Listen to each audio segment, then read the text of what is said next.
Hi-ho to all of you listeners out there of Cinema to the Letter. Welcome to the sort of bonus episode for January, as we're in the middle of our sort of transitional time for the show between seasons. So I will say, plans are in motion to start recording episodes for the new season, which will be coming out this year on the feed. Happy New Year, by the way, 2026. So y'all stay tuned for later in the year when we'll be having our new season and some developments and announcements for what that particular season will be about. They'll be coming in the summer. But in the meantime, I wanted to have a few other bits of housekeeping before we get to this very special bonus episode. One, if you join our Patreon, patreon.com/cinema2letter, you get to listen to all sorts of bonus podcasts, and I'm still putting out at least monthly audio reviews over there for brand new movies that are in theaters or streaming. Like this month, you all can hear me talk about 28 Years Later, Bone Temple, and Return to Silent Hill. I do audio reviews with Mel Glenn Gore for Bone Temple, and Siobhan Irving, who you heard last month on the Man with No Name trilogy bonus podcast episode. She's talking with me about Return to Silent Hill. She's a big fan. And it's an interesting, very hefty double review there. Also, she was on Marco Polo, an Adult Swim podcast, which I do over on the Patreon with Tori DePina, where we talked about Moral Oral and the show Your Hole, which I want to emphasize is spelled YOU''RE WHOLE for that particular show. But yeah, you can hear that on the Patreon. Just for $1 a month, you get access to that. A lot of other bonus backlog stuff that you can hear. And in addition to that, you get to vote for whatever movies we cover for the monthly audio reviews. And I'll just say that upcoming on February 2nd, there will be a poll up for the 4 different titles that'll be options to cover. For March, because in February we'll be doing Send Help, which is the new Sam Raimi movie that is technically coming out in January, but I wouldn't be able to cover it before February, so we're counting it as the February audio review release. But for March, the options for the poll that will also be coming out on February 2nd are Project Hail Mary, the new Phil Lord, Chris Miller directed Ryan Gosling sci-fi film, Ready or Not 2, sequel to the film Ready or Not, starring Samara Weaving and Elijah Wood, Sarah Michelle Gellar. The Bride, which is the Maggie Gyllenhaal directed riff on Bonnie and Clyde, but starring Frankenstein and the Bride of Frankenstein, with Frankenstein being played by Academy Award winner Christian Bale, and the Bride being played by current Academy Award nominee Jessie Buckley as the Bride. Weird looking movie, but that's one of the options. And then the last one is Hoppers, which is the new Pixar film that is from the creator of We Bare Bears, which I'm excited about. So, once again, those 4 options, they'll be on the poll, which will go up on February 2nd, last about a week. Project Hail Mary, Ready or Not 2, The Bride, and Hoppers, which you all get to vote on. If you're a patron, for once again, just $1 a month, the Cineast patron, you get to vote for that. Yeah, so this particular bonus episode, which is another television show retrospective, but I thought a notable one to do given we're on the precipice of a new special dedicated to The Muppet Show, premiering on Disney Plus, with the Muppets kind of going back to the old Muppet Show format, featuring celebrity guest Sabrina Carpenter as their main guest. So in celebration of that, I guess, that's coming out on the 4th of February, so right before that, we'll go ahead and release this from behind the Patreon paywall. We did this back in May of 2025, myself, Bryan, and our wonderful guest, Heather Beattie. We basically do like a retrospective about a few different select episodes of The Muppet Show. And specifically, we should note that we are covering the following episodes in this particular bonus podcast. If you want to, go on Disney Plus and watch them before you listen in.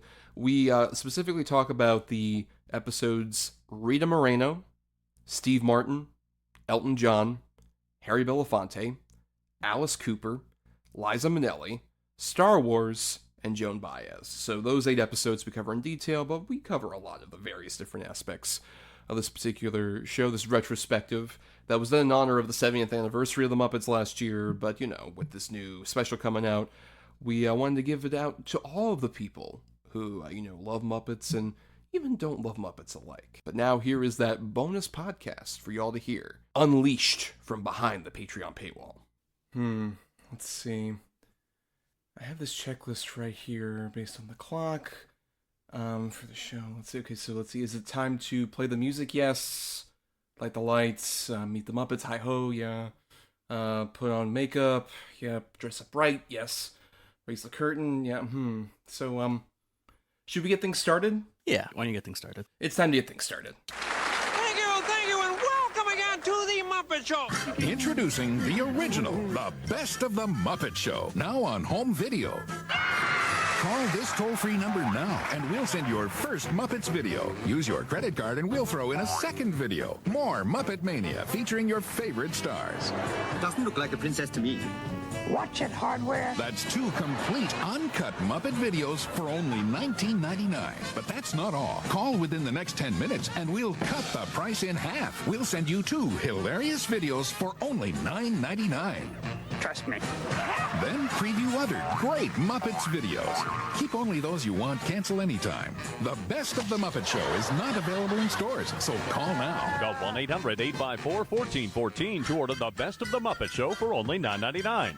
Use your credit card and get a second Muppet video free. Or send $9.99 plus $3.99 shipping and handling to the address on your screen. Call now. Yes, hi ho. I am Thomas here with this very special episode of sort of the Patreon bonus stuff, in which we're celebrating 70 years of Muppets by talking about some Muppet Show stuff.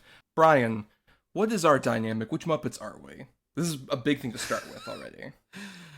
Well, I mean, I feel like you naturally are the Kermit. You know, you're always kind of for the show hosting, very much the case. yeah. True, yes. And I mean, I could fit into quite a few of these. I could fit into Fozzie. You know, I'm always just kind of like showing up, doing some dumb thing. I could be a bit Scooter. You're not a man of one Muppet. You're a man of a versatile range of Muppets. That's true. I have multiple Muppets. I'm also Crazy Harry, I think. That's the other half for me. But we're not the only ones here, Bryan. Of course, we're the main cast. But, the Muppet Show always had a guest star for every single episode. And to introduce our guest star, that's what I'm here to do. So it really makes me happy to introduce to you Heather Beattie. Heather, welcome. How you doing? Yay! Hi, I'm good. Thank you guys for having me. And that's true. I'm sorry, I didn't give you the Kermit. Yay! Yay! It's okay, I got it. Yes. Don't worry. That's all we really need. That's actually the end of the show now. That's all we really wanted out of this. But Heather, welcome to our little bonus episode here where we're talking about the Muppets. And I invited you on because I remember in our previous sort of podcasting encounter, you were talking about how much you really love the Muppets. But where did that fascination start, though, with these characters? Yeah, I mean, I am somebody who grew up without cable. So I grew up on PBS. So Sesame Street was like everything to me. Sesame Street was like my Disney Channel. Like my Disney Channel original movie, like that was Sesame Street was that for me. And so started with Sesame Street and kind of, the Jim Henson creation there. And then it branched out into the Muppet movie. And, my mom always had this story of she would go around the house in the 70s when she was a kid, quoting Miss Piggy doing her, karate chop. And I think there's a line in Barbie where the narrator says, because women saw Barbie doing anything, they believed they could do anything. And that was kind of, Miss Piggy was my Barbie. And so, yeah, it's just been such a constant in my life that I think as I got older, it was weird for me to realize that not everybody is obsessed with the Muppets the way I was, or my sibling was, or my friends were. And so that's been a harsh reality. Yeah, we've been behind the scenes, everybody. We're recording this here on May 20th, 2025. Bryan and I just came back from Hollywood Studios, which we'll talk about in more detail next month. Put a pin in that. But we did have a very Muppety kind of involvement with that, obviously. And it was also, we realized the 35th anniversary of Jim Henson's death.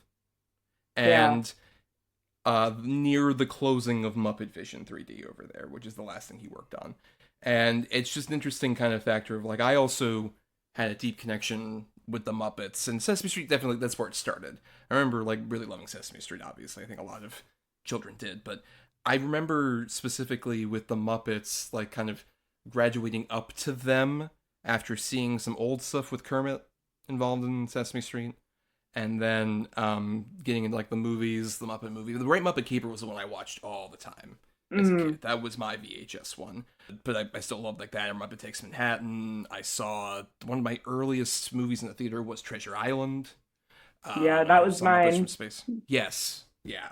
Yeah, as I got older, I remember I got into the idea of like what Jim Henson would do with those. I remember getting, for 5th grade, like I did a report about Jim Henson. I got one of those like very simple biographies where it's like, oh look, he's in a tank for the Muppet movie.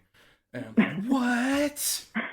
No. Oh my god. The greatest feat of engineering ever. Truly. Yes, on every level. And then yeah, I do also remember seeing some episodes of the Muppet Show as a child. Because there was a point where they would run those on like Nickelodeon, I think. This is before Disney. Yeah. Ended up buying them up. But Bryan, we talked about this previously because we talked about Muppet Christmas Carol on the main feed. But you weren't really as like aware of Muppets on a like Muppet level. You have said previously you watched Sesame Street as a small child, but I watched Sesame Street, I think, as any American child did. Even non-American child. But I guess I never even like separated Sesame Street and the Muppets separately, like, because, you know, obviously the kind of Jim Henson connection there, like, I just never thought that they were anything different. I never really like questioned the difference, really. Like, it all was kind of, they all seemed like one unified thing, and they were until legally around 2004. Right. That's not the case anymore. Yeah, but I knew like the characters. I think it's kind of like, I don't know. It's like you grow up and you just kind of know these characters, even if you haven't seen the movies or the TV shows. It's kind of like Looney Tunes. Like, everyone grows up knowing Bugs Bunny and, you know, all of those characters, even if you don't watch the show, just through like cultural osmosis and like being alive, I guess. And I hadn't seen any of the movies until a couple years ago when I decided to watch all of them. Yeah, I watched all of them, and I really loved a few of them, particularly the Muppet movie, obviously Great Muppet Caper, and, you know, we talked about A Muppet Christmas Carol, which has now kind of become a yearly thing for me. I watched it last year on Christmas, and it's just a beautiful, beautiful movie that I love. And yeah, I've really gotten to kind of know, from the movies at least, those characters, and, you know, I've developed my own favorites through just watching the movies. But I was vaguely aware of the show, but I'd probably seen clips of it, you know, like back when Twitter wasn't a terrible place. People would post clips all the time of like old Muppet Show, you know, guest appearances and stuff like that. So yeah, but watching the episode, a selection of episodes from the show, is very interesting to sort of see. You know, I'm kind of coming at it backwards, where I have seen the movies but not seen the show, and so, you know, I'm sort of seeing. I'm sure we'll talk about this, but I'm seeing a lot of the connections to, you know, a lot of the Muppet movies, like the 2011 remake or reboot, whatever you want to call that movie, has them putting on a show. And so the idea of them putting on a show previously to me was what the Muppets did, but now I'm kind of seeing the actual show, if that makes any sense. So it's very interesting, I think. That's true, because if you consider like the history of the Muppets, basically, and I feel so bad. I wanted to read more of that Brian J. Jones biography, which I got recently, which is a great book. I haven't read a lot of it, but it's so great. Yeah, with this show, it goes from about 76 to 81. So that's pre-Muppet movie. Pretty much like, I don't know, it's not too long after like Sesame Street's really become a success. It's just like, cool, I'm going to pivot over to this. And then the Muppet Show is still a success, despite having the weird factor of like no network accepted it, but then Lou Grade, who we all know was being played by Orson Welles at the end of the Muppet movie, prepared the Cincinnati Rich and famous contract for Kermit the Frog and Company. That guy ended up basically funding the show so it could be shown in syndication. And it was shown in hundreds of countries. So beloved. One of the highest rated shows of like that 70s era. And the show lasted with like the end of it. It wasn't because like, declining ratings or anything. Henson just wanted to stop doing it. I watched, interesting, there's the one of Muppets and Men, the documentary that's about like kind of the fifth season, the final season of production, and you see a lot of like clips, but also a lot of like these guys doing stuff. Like there's one of I believe it's in the Joan Baez episode, when you see the Gophers doing the Harry Belafonte song, the man smart, but the Gophers is smarter. There's like a clip of that, of them like performing like right underneath in this like, you know, cramped space. And you get a sense of like they're really like going for the swing of things because it's like the ending. And with this curation of episodes, which I should mention the episodes that we're doing specifically, they at least tasked everybody to try and, you know, watch or rewatch. Were Rita Moreno, Steve Martin, Elton John, Alice Cooper, Harry Belafonte, Liza Minelli, Star Wars, and Joan Baez, which kind of, I think, run the gamut. There's at least one from every single season. And then a couple of like more specific ones I think are very special.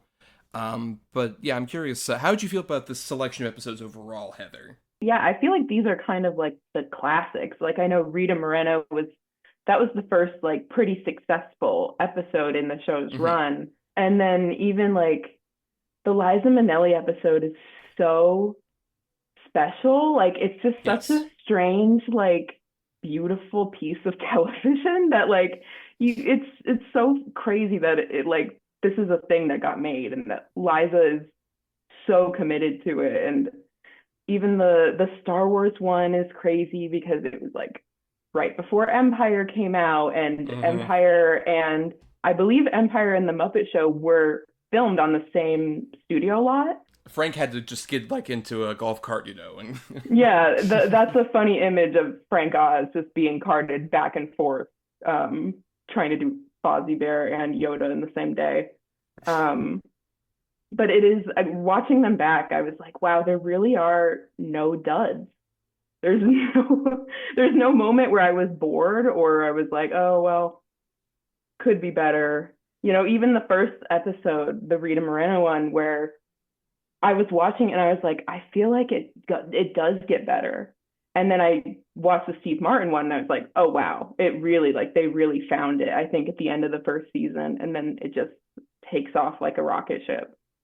That's true. Yes, I would definitely agree with that. And I should mention that along with just thinking about like the different guest stars and who, you know, quite frankly, most people would know existed, especially Bryan.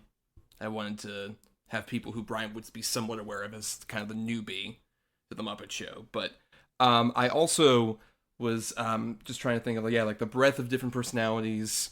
And then I should credit I went on r/Muppets, which isn't that bad a Reddit community. And I just asked, just like, hey, I'm introducing my buddy to the Muppet Show. He likes the movies. Which episode should I go with? But there were certain ones that were completely on here from the start, like Harry Belafonte, Steve Martin, and Star Wars.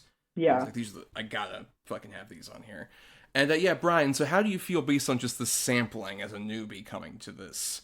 Do you agree that it feels kind of like an interesting breadth of the Muppet Show in its run? Yeah, because I mean, you have like, you know, the more comedic people on here, like Steve Martin, obviously. You have the musicians as well, which like this is kind of the thing where, you know, I think we've talked about SNL. I'm not a huge SNL person, but this sort of like time capsule element of this, where we'll get into the Star Wars one, I just find so fascinating as a time capsule for, I mean, just how like baby-faced Mark Hamill is, and just like I had the same exact thought yeah, when he came on screen. Yeah, it's amazing, and for people like Elton John as well, who like, it is interesting, this kind of list of people here where like, besides Star Wars, obviously, I'm not like super into a lot of these people. Like Elton John, like I have listened to Goodbye Yellow Brick Road, that album, I think it's great, but like I'm not a huge Elton John fan. I realized this while I was watching the Steve Martin, that I still have not really seen a proper like classic Steve Martin vehicle, you know, like unfortunately I know him from like the Pink Panther movie, you know, and stuff like Classic. that. Right. Yeah. And obviously like Rita Moreno I know from like, you know, West Side Story, but interesting to see these people who, yes, I'm vaguely aware of as just kind of like cultural figures go off of the Muppets and how like all of them are very committed to doing this and very game for what this kind of show is. The recurring bit of Alice Cooper's like selling his soul to the devil becoming a bit for Gonzo, like how they're able to kind of weave that into the episodes, and it is really fun and has the same quality as like watching, well, has kind of the same quality as watching an old SNL thing where you're getting the sort of like cultural time capsule, but just with a really kind of manic and crazy energy. And like what you were saying, Heather, about like the kind of like not getting bored during an episode, like it is interesting just how breakneck this show was, like how quickly these bits move. Like some of them will last for a bit, and they'll have like, you know, Harry Belafonte do the whole musical sequence, but it just kind of moves from one bit to another, very quick bits, just kind of like really quick gags, and just kind of like moving at a really breakneck pace, which I think in a way that like appeals to kids, obviously, because kids, you know, attention spans are not going to be holding that long, but also appealing to adults by having like a Liza Minelli or having Elton John and stuff like that. So any of these people really have some kind of like fame attached to them at this point, particularly like you know, was being mentioned by Heather, like the Rita Moreno episode was like crucial, and by just this fact, I can't believe you mentioned West Side Story, Bryan, of course. She won an Emmy for Outstanding Continuing or Single Performance by a Supporting Actress in a Variety or Music program for The Muppet Show. And with that victory, she earned her EGOT, which she had gotten previously with West Side Story for the Oscar, for the Tony for the show The Ritz in 1975, and then the Grammy for being a part of the Electric Company for the cast recording. Which one? That is such a fucking killer lineup for your EGOT too. Hell yeah, Rita. That's great. Yeah, I mean, and like that was the first episode I watched because it's the first in the order here, and yes, just the minute she comes on screen and starts like dancing and throwing the, I don't know if it's supposed to be a specific Muppet, or there's also just, again, like watching this, I was like, there's so many of these characters. Like Henson did a great job of like just creating so many unique characters who each are instantly recognizable by like a voice or by just, you know, their association to a different Muppet or something like that. But like the minute she comes on and it's just like throwing that like that Muppet around. Well, that weird like life-size body one, right? Which is like the weird Frenchman, I think, is what it is. That particular one. What's so peculiar about that, and I think that particular episode, and like with this kind of structure, and how I'm going from like season 1 through 5, like in the early episodes, there's such weird puppets. They're fucking insane. Like the weird early Miss Piggy that has like black doll eyes. But also in I think the Rita Moreno episode, there's a funny thing where initially she's voiced by Richard Hunt with a different voice entirely. Yeah. And then midway through the episode, Frank Oz suddenly comes out and it's like, what? Yeah, I mean, like, I also have this weird thing because I didn't grow up with the Muppets, of learning when I was like an adult that Frank Oz is the voice of Fozzie Bear and Miss Piggy. And as I was watching the Muppet movies a couple years ago, it like clicked in my head, and I couldn't stop hearing Yoda, which is obviously a voice I've been hearing my entire life. And yeah, the minute Miss Piggy comes in, I'm like, that's not Yoda. Like, that's what is happening here. It's like watching early Simpsons, and like Homer's like just like the designs are off and the voices are off or something like that. Like that's true. There's a couple like Walter Matthau, Frosted Chocolate Milkshakes, Homer kind of equals, I think, in the early Muppet Show particularly. I'm curious, Heather, do you have something like that in terms of like a weird like early Muppet that just feels kind of like uncanny valley? Well, like Gonzo, Gonzo took a while for them, I think, to figure out. And so like his voice is always kind of changing, and they never know what his personality is. Is he the daredevil, or is he more sentimental? And so like watching the progression of Gonzo, like, because I feel like I'm most familiar with the Gonzo from the Muppet movie. And so going back and watching the early Gonzos it's so like, who is that? I don't know that. Even Miss Piggy, I'm like, who? That's not Miss Piggy. Like, that's not her. Give her a better wig. Please. True. When we went to Hollywood Studios, I don't know how much I talked about this when we did Muppet Christmas Carol, but I've become a big fan of Rizzo the Rat. His incredible performance in Muppet Christmas Carol. But not a lot of Rizzo. I don't know if he was kind of also one of the characters. Like, he's in, I believe, the Joan Baez episode, like, pretty late. Bryan, that is his introduction. Okay, as yeah. a character. Hey, he needed a while to cook for the greatest character of the Muppets. That's true, because really, you can see there's like, what was it, in Muppet Caper, there's the rats, which is like a bit after that. And then there's also, of course, Muppets Takes Manhattan, in which he full-on takes on the screen as a true actor. And then, yeah, because it's interesting, especially even that episode too has the weird ones where it's like, most of the rats look like Rizzo, which I think is my preferred style with this, as opposed to early on there's one rat that looks like more of a sock and has, like, once again, beady eyes. Like, the beady eyes are very selective from Muppets for me. And sometimes maybe don't have any eyes. Do Bunsen Honey do it? You know? Just a pair of glasses.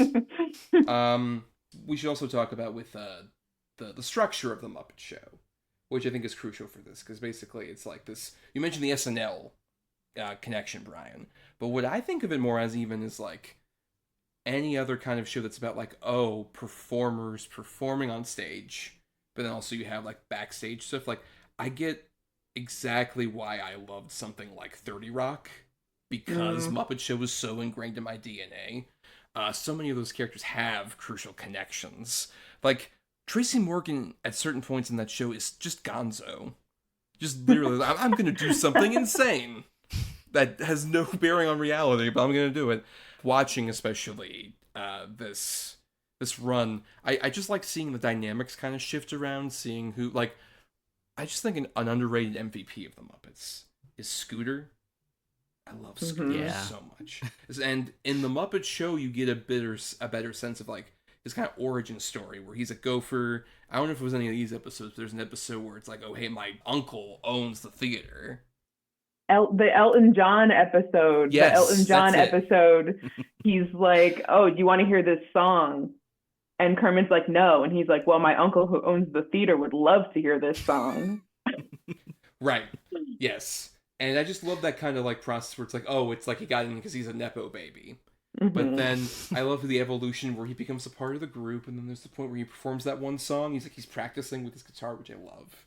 He's so fucking cute with like the whole like 6-string orchestra song, and then he goes with Electric Mayhem, and he has the imagination, and it's just like, oh, I'm awkwardly like, oh, well, my teacher quit. We're taking leave because of exhaustion, stuff like that. It's so cute. I love it. So, I'm curious, do you have sort of a favorite of like the ancillary Muppets, Heather? Something I love about Scooter specifically is how much he was based on Richard Hunt, and how much like his relationship with Jim Henson formed Scooter's relationship to Kermit. And something about that is just so sweet. I just look at Scooter and he's so sweet to me, even when he's being like a little, you know, if I were talking to you in real life, I'd probably get annoyed, but I look at Scooter and I feel like a maternal instinct towards him. I'm like, no, he just wants to be a part of the group and he wants to do his best. Like, he's a good be kind kid. to him. Be kind to him. Like, a very I probably good would. kid. Yeah. I don't believe he was part of the Muppets yet, but Pepe the King Prawn becomes like one of my favorites, and especially when it's like him and Rizzo and Gonzo. I'm like, that's just such a good little side trio that's like outside of the main group, that I wish it was like done more. But obviously that wasn't a part of, I don't think Pepe was part of the Muppet Show at all. He got introduced in Muppets Tonight, the 90s equivalent of this show. Wow, that's so late. Yeah. He's a very 90s creation, I think. That vibe feels real. But I don't know, what about Bryan? Do you have a favorite story? Because like I think, for the record, the major four Muppets, Kermit, Fozzie, Piggy, Gonzo, right? And then it's interesting, depending on the era, you can feel sort of like, oh, who's the fifth one? that kind of alternates. Pepe, I would argue, was one of those. Rizzo was one of those at a certain point. But yeah, how do you feel so about, like, outside of those main four, Bryan, who would you say is one, like, your favorite kind of, like, the ancillary characters? If I have to pick design wise, it is Bunsen Honeydew. Like, anytime he pops up, I just, like, his design makes me chuckle, and just hearing him talk makes me chuckle. I also really like, from the episodes we've watched, Sam the Eagle. I think he's really, really funny, just how he's used in the show as the kind of, like, what the average American, like, would think watching this show of, like, this is depraved, and what are you doing? This is ridiculous. I love that kind of, like, you know, because I'm sure we'll get more into this, but, like, I love that this is, like you were saying, a show about performing, but it's a variety show about making a variety show, and like, yeah, you go into a lot of, like, the behind the scenes and stuff. But I also have to, my number one favorite, and they're just my favorites, like, maybe of the Muppets that aren't Rizzo, are Statler and Waldorf. And of course, just because, like, obviously they work in, like, the movies, and they pop up in, like, the movies, obviously, in, like, Muppet Christmas Carol, they're great, but they work so well in this setting where you have a show about putting on a show, and then you have these two people being, like, the critics of, in on the balcony, like, just kind of, like, talking, just, like, talking shit the whole time, and it works so well in this. Like, they're kind of the best, like, you can just cut to them and really kind of, like, take the piss, or just kind of acknowledge, like, the kind of ridiculousness of the show. And so I like the way that Statler and Waldorf and, like, Sam the Eagle are kind of used on the show to kind of, like, poke fun at what the show is doing of creating this variety show. I think is, like, so smart. And I just think they have, like, some of the best, just, like, one-liners. I just love hearing them just, like, heckle the Muppets at any point. It's just really funny. And then, you know, in one of the episodes we watched, they get arrested, which is, or in the Liza Minelli one, they're the murderers, which is yes. Spoilers for that Hercule Poirot mystery. Statler and Waldorf would go crazy in, like, Twitter replies. Like, they would be so good at just sending evil Twitter replies, and, like, to the point where people would be like, "You need to log off." But it's just them fighting with Fozzie is, like, it always cracks me up. Like, it's just so crazy. Some of the stuff they say, I'm like, that's so out of pocket, and I'm not even there, and I'm not a puppet. So, but, like, I'm taking it personally. I believe it's in the Alice Cooper one when Sam the Eagle is like, we need wholesome American entertainment, and they do, like, the whole, like, old-timey, like, 40s, 50s type of... That's in the Steve Martin episode. We're just, like, we're auditioning new acts who's coming out. Oh, and it's Statler and Waldorf, and they have, like, the candy stripe outfits, and Fozzie's in their balcony seat, like, boo, get off the stage. Really, really, really funny, yeah. Does everybody have maybe a favorite in terms of, like, maybe a musical number or some kind of other thing that pops in one of these episodes? Heather, do you have one you want to shout? Maybe a couple, anything like that, like, or sketches, any, like, funny moments? The veterinary hospital in the Rita Moreno episode. Yes. Where there's one point where Ralph is holding he goes stick, and Janice, who I don't think is quite Janice yet, she has, like, this weird accent on, but yes, Janice, yeah. Yep. But Janet hands him the stick, and then he throws it and yells fetch, and she brings it back, and he goes, "Oh, it's my Labrador retriever."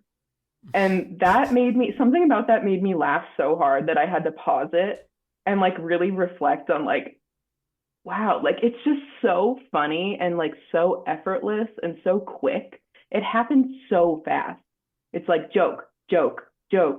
And I think, honestly, your comparison to 30 Rock matches the Muppet Show in that way too, where it's just, like, the jokes per minute are just, like, flying. Yeah. And so, but the veterinary hospital one, that one really kills me. Yeah, of the recurring sketches, that's one of the... I mean, of course, I believe the most recurring sketch in these is Pigs in Space. Right. Which was one of the favorites of that. I'm curious, Bryan, how did you feel about Pigs in Space as the sci-fi fan? Quench your thirst for true grounded science fiction. Yeah, real hard sci-fi there. I like that one, yeah, because of how much Miss Piggy is in it. And I just think that she's funny, and just like that, Frank Oz doing that voice is just like anything he says is funny. And there's a great payoff when they have the Star Wars episode, and like tying that to Star Wars is such a fascinating thing. And like, I think that moment too, where Miss Piggy's dressed as Leia, and the great like breaking of like, just go with it, Skywalker. Like it's a really funny like sequence, but also, you know, Heather, you kind of mentioned it already, but like the very weird thing going on there where Luke is interacting with Yoda, but that hasn't happened yet, and so it's this really kind of weird, like very specific time capsule of like, you know, right after Star Wars has come out and is this big thing. And like I always think it's fascinating to go back to like that like post original Star Wars like hype where it was the biggest like sensation in the entire world. For the record, came out February 25th, 1980, which is just a couple months before Empire. Oh, okay. So I guess people like haven't at that seen same it yet. time. No, they're about to. Yeah, including that Bespin outfit, which, what a great outfit. Who's your tailor? By the way, I love Link Hogthrob. Underrated Muppet. Such a funny, stupid Muppet. That's just apparently Jim Henson has said this at like, or at least one of his kids have said this at like, whenever he did like a fatherly chore, he would do that voice. That specific kind of dumb, broad, manly voice. And I think it's so funny. And then Julius Strangepork, of course. The scientist character. Yeah, it's just funny. The Jerry Nelson doing the voiceover, pigs in space. Yeah, I forget which episode it is. My favorite pigs in space bit that they did is the one where they all switch voices, and then like Janice comes in and it's like Miss Piggy's voice or something like that. And it's I believe it's like, in the Harry Belafonte one where like they dissolve, he uses the Dissolvo ray or whatever. Yeah, and they come back. Yes, that's like a really great bit as well because of how, you know, watching this is kind of, you know, to make that another Simpsons comparison, a kind of interesting, like, when you watch The Simpsons and you start to recognize whose voice is doing what character, and that, like, two characters are doing the same voice, and there'll be one line delivery where you hear Ned Flanders in another character's voice or something like that, you know? Yes. I got that a lot while watching this, where, like, one of them speaks, and I'm like, oh, that's I can hear a bit of like Gonzo in that voice, or a bit of this, or, you know, like I really like that kind of element of like, I don't know, just the kind of like craft of Henson with these to build these characters, but just the voice work is so amazing. The fact that he, like, him and all the performers are able to just do these very different voices to each of these characters, but it's still them, and I just really love that aspect as well. The big thing for me is also that they can sing as those characters, and how well that works, despite the fact that none of them, I believe, are professionally trained singers necessarily. But to sing, especially in characters like Miss Piggy, or Kermit, or Gonzo, crazy. And, you know, to go back to Gonzo also, I want to, like, circle back where Heather had mentioned this earlier. Like, Gonzo, especially in the earlier seasons, is so kind of, like, pathetic and small. He feels like a wounded bird in a really sad way. And then he becomes progressively weirder, more confident. And also just want to fuck chickens left and right. Camilla otherwise. Just really... Camilla. It's slut era for chickens in general. But yeah, it's interesting, the kind of thing to see like that character evolve, or even like Kermit kind of have like something I kind of previously talked about when we talked about like the Muppet Christmas Carol, which was done post Jim Henson death. Something I like about Jim Henson era Kermit is that he's willing to be kind of like a bit more nervy and have moments where he can be kind of like an asshole. He gets frustrated. He gets kind of shitty. I just think that makes Kermit a bit more interesting as a character in a fun way, where he's obviously cute and lovable, but there's just certain points where he's just like, look, I'm running the show, and things are falling apart. The stage is falling apart, everything's going apart. And I think Henson really like dug into stuff like that as a performer very well. And even just like stuff where he's interacting with people, like I love there's a bit, I forget which episode it's from, where it's him and Fozzie talking about, like, Kermit yells at one of the characters. And he's just like, no, I had to do it. I had to, like, be firm and all that. And Fozzie's like, you're right, you had to be tough but fair. And then Kermit's like, was I being too tough on him? And then Fozzie's like, I don't know. And they, like, hug each other. The cutest. That only comes from freaking Frank Oz and Jim Henson being so close as performers. I mean, Heather's a big Muppet fan. You gotta agree that, like, that's all over the place in the Muppet Show in particular. Yeah, completely. I think it's so funny because watching the Muppet movie is like watching the history of the Muppet Show coming together. And so just like even the behind the scenes footage of like Oz and Henson going out and around, I think it was England, like trying to scout locations for the Muppet movie. And it's just Yes. they're not even like doing anything. They're just riffing off of each other and it comes so naturally. And I think that's all over the Muppet Show. It's all over everything they did together. Sesame Street too. I mean, Sesame Street's really funny because I feel like Kermit was an asshole in Sesame Street. Kermit was like harassing like the Sesame Street monsters. Cookie Monster was never marked safe from Kermit. And to see him like kind of mellow out as time went on, I'm like, that's so funny considering he was kind of evil on Sesame Street. He had a diva era, you know? Yes, for sure. For sure. Kermit had a chip on his shoulder for that. We mentioned this about some of them have like these recurring storylines like the Alice Cooper thing, where he's going around being like devilish and just encountering characters. His interaction with Sam the Eagle, I think, is an all-timer for the show.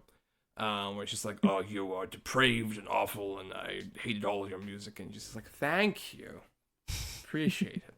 That wonderful moment. And then, you know, I think even like Elton John has like some of the bits that are going on in the background. We're like talking about the different like the way the Muppets slowly adopt his kind of wardrobe and his style in a very funny way.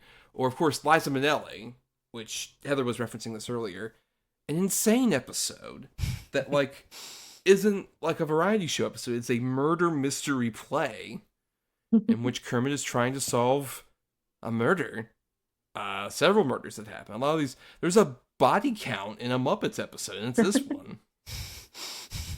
I like Kermit in that episode being the private eye, and like it takes on this like noir like aesthetics with like his like detective like office and stuff, and like Kermit is like pretending to be this noir where he's like, yeah, toots, like it's gonna be okay. Like he's like pretending to be that kind of like Humphrey Bogart like type of character, and I like just described him as like nervy. Like you can see him kind of like, you can see him performing in that moment, which I really like. And yeah, just such a great, like, funny, so many great bits. I mean, like, we didn't mention Swedish Chef yet, but he's also one of my favorites, and like he has one of my favorite lines in that episode where he, like, characters start dying off after they eat the soup. And he's like, "That's no, it's a good soup." He just like, he like puts his like finger on his tongue and like just like just like immediately passes out. Oh, wonderful. And he's also part of that great dissolving gag because like Piggy as Link Hogthrob calls out to Kermit, but Kermit's body comes out and it's the Swedish Chef work, and then the Swedish Chef comes out just like, the sketch is canceled. We can't keep going with the sketch. Which is we've bemoaned this before, and Heather, I'm curious if you agree with us. In a modern comedic landscape where breaking the fourth wall has been dominated by your Deadpools, isn't it fascinating to go back to a time where you can have things break the fourth wall and it's not obnoxious and perhaps it's actually clever? It's clever and it feels so natural. It never ever feels forced to me. And I think that's part of the appeal of the Muppets, especially early on, especially in this era, is like their ability to just bring you in and see them as like real, like people. Like you're like, well, that's Kermit. You know, if I'm looking at Jim Henson and he's holding Kermit, I'm looking at Kermit. And I think breaking the fourth wall is a part of that, where they're bringing you in. You're always in on the joke. And I think they also believe that their audience is really smart. Like they never like take time to really explain things to you. Like they'll do like a wink wink, you know, if even they think something's a bit too silly. But they'll never like over explain, or, you know, it's always just like, we think this is funny and we think you think this is funny and you do think it's funny. And we're so sure of that we're just going to keep going. It did feel so refreshing to just like go back to this where it feels so real. And I think that's why part of why I love the Liza episode so much is because she treats it like it's so real. Like this is cabaret for her. Like this is, you know, there's no difference. She's giving her all in her performance, which I was so kind of shocked by. I hadn't seen this one in a really, really long time. Mm-hmm. And I think just watching her be so dedicated to every aspect of it was like, this is like, that's exactly, I think, how you need to approach something like the Muppets.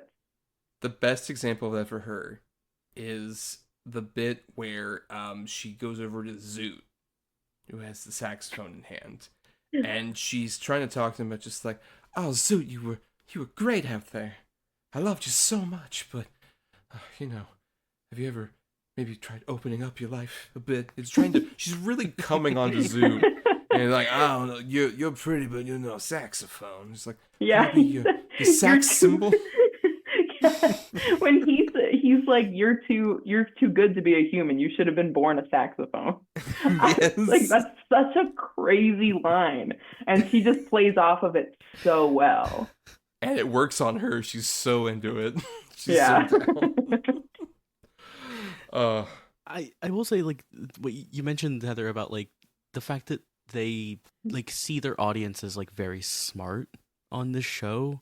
And I think it's the interesting thing where like it's the kind of like appeal to like children with like just a lot of like colorful creatures and like wacky antics and stuff like that, but like a humor that is not like talking down to children. Like I feel very strongly about this in like a lot of modern context for a lot of like children's entertainment is very is just so condescending and so just like, if you're over the age of like 8, it is just like mind numbing because you're just like, it feels like it's talking down to you. And this like is so smart about how like, I mean, again, like getting people like Joan Baez and Elton John who like would have that appeal for like adults, but putting them in this ridiculous context, but having them like, it's what's so great about like the movies is that they get these actors who are incredibly committed and are viewing these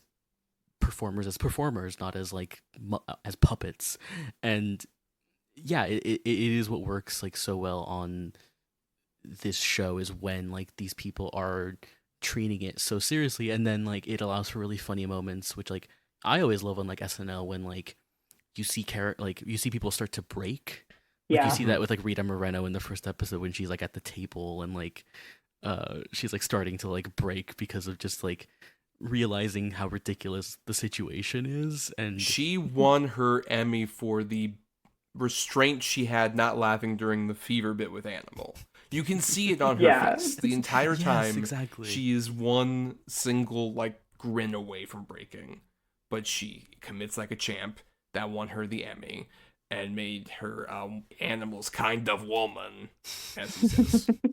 Yeah, how do we feel also about the Electric Mayhem, just in general? Because they're a big part of the show in general, the house band. But also, you know, Animal became kind of like a bigger character afterward. But I really like the ensemble in general, I think particularly on the show. Would you agree with that, Heather? Are you a big Electric Mayhem fan? I love the Electric Mayhem, and I think them as like obviously separately they're great. I love Janice, I love Animal, but I think as the big collective, when they're all just kind of like riffing off of each other, that's when I think it's the best. And they also have some of the catchiest songs like in the show, in the movies. Like it's just so catchy, and the way they deliver it is so catchy. I love when they do Blackbird, or when they are backup for like Elton John. They're kind of perfect for backup for Elton John. No, like he he does. I think Scooter says that in the beginning of the Elton John episode. He's like, "You'll fit right in here," and it's so true. But I love the Electric Mayhem. They crack me up. Yeah, I like them as like basically the studio band for this show, but then when they are weaved into the skits, like I think like the Rita Moreno one where Animal is like having to like restrain himself from like the drums, and like Rita Moreno just keeps like staring him down, and like it allows for a lot of like really just really great bits. Like I really love the sort of like outfitting throughout the Elton John like episode, like you mentioned, Thomas. Like, yes. Just I mean, like, one, Elton John's outfits are just like amazing, and then like just how each of the Muppets are kind of outfitted to fit with that. And then I think, similarly with the Alice Cooper episode, like it's what's great about these characters is that like they, not just the Electric Mayhem, but like all of the Muppets, like how they're able to on their own be so unique, but then like you can like change their outfits and change their looks slightly to fit like whatever kind of context you need them to is like it's really cool. I really love the costuming. I think it's a very underrated aspect of the Muppet Show. Just getting costumes for like even just these characters that fit them particularly perfectly. Yeah, I mean, I also just love like the ingenuity that you really see in a lot of these. Like there's the one Muppet Lab segment where the whole thing's like, oh, it's a German larger. And when that becomes like, oh, it's a bunch of trash bags or just like engulfing Beaker, like meep, as he's going down. I just love the ingenuity of something like that. Or even just the way that they use certain just like great puppetry techniques, which I really got into after I found out about Henson. Like the whole, I forgot what it's called, but like the black masking thing, like for Statler and Waldorf when they do their dance. And it's like they're in front of the black background. The whole thing with that is that like there are puppeteers who are just behind them, like in all black attire. You can kind of see it if you notice, like, oh, there's a rod being held by like a weird black void on Statler's leg or whatever. But I just love the kind of like different uses of puppetry and just the creative ideas that are like being conveyed with these puppets, because they established with like in that documentary, Jerry Jewell talks about like, look, it's a great show because you can just imagine whatever you want, and these amazing puppeteers will somehow design it, and somehow it'll work out. Like just some of the Muppet monsters I really love so dearly. They make a big appearance in like the Alice Cooper episode. With like the weird bird one who ends up being Miss Piggy later, which I think is very funny. But even like the big blue guy I love. Also even like the weird kind of like transparent, like ghostly Muppet stuff that we see in that particular episode. It's just, there's like such a fun sense of tone, especially like the murder mystery episode has that for sure. Joan Baez even has that with like some, when she ends up doing like her song moments, like there's the bit where she's just, I believe it's called Honest Lullaby with like the little kid Muppet in the bed. That is like a genuinely heartbreaking, beautiful like folk song about motherhood and about seeing your child grow older, but now they're at like this weird specific time. It's a really beautiful moment. And they can also have stuff like in that episode, the storyline is Rizzo and the Rats are like, hey, let's take over the Muppet Show. So that happens like right after this devastating musical number. Just like, hey, Joan, help us out.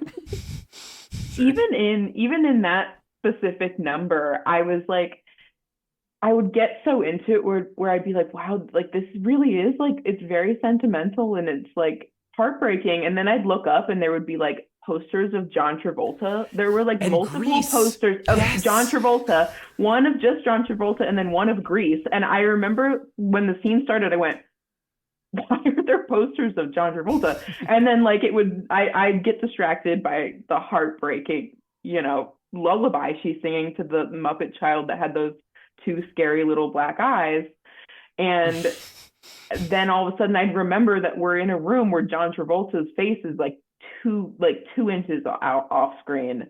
And I was like, wow, what is the decision behind specifically John Travolta and specifically multiple posters? It's 1980. Urban Cowboys come out. That kid's excited to see that one.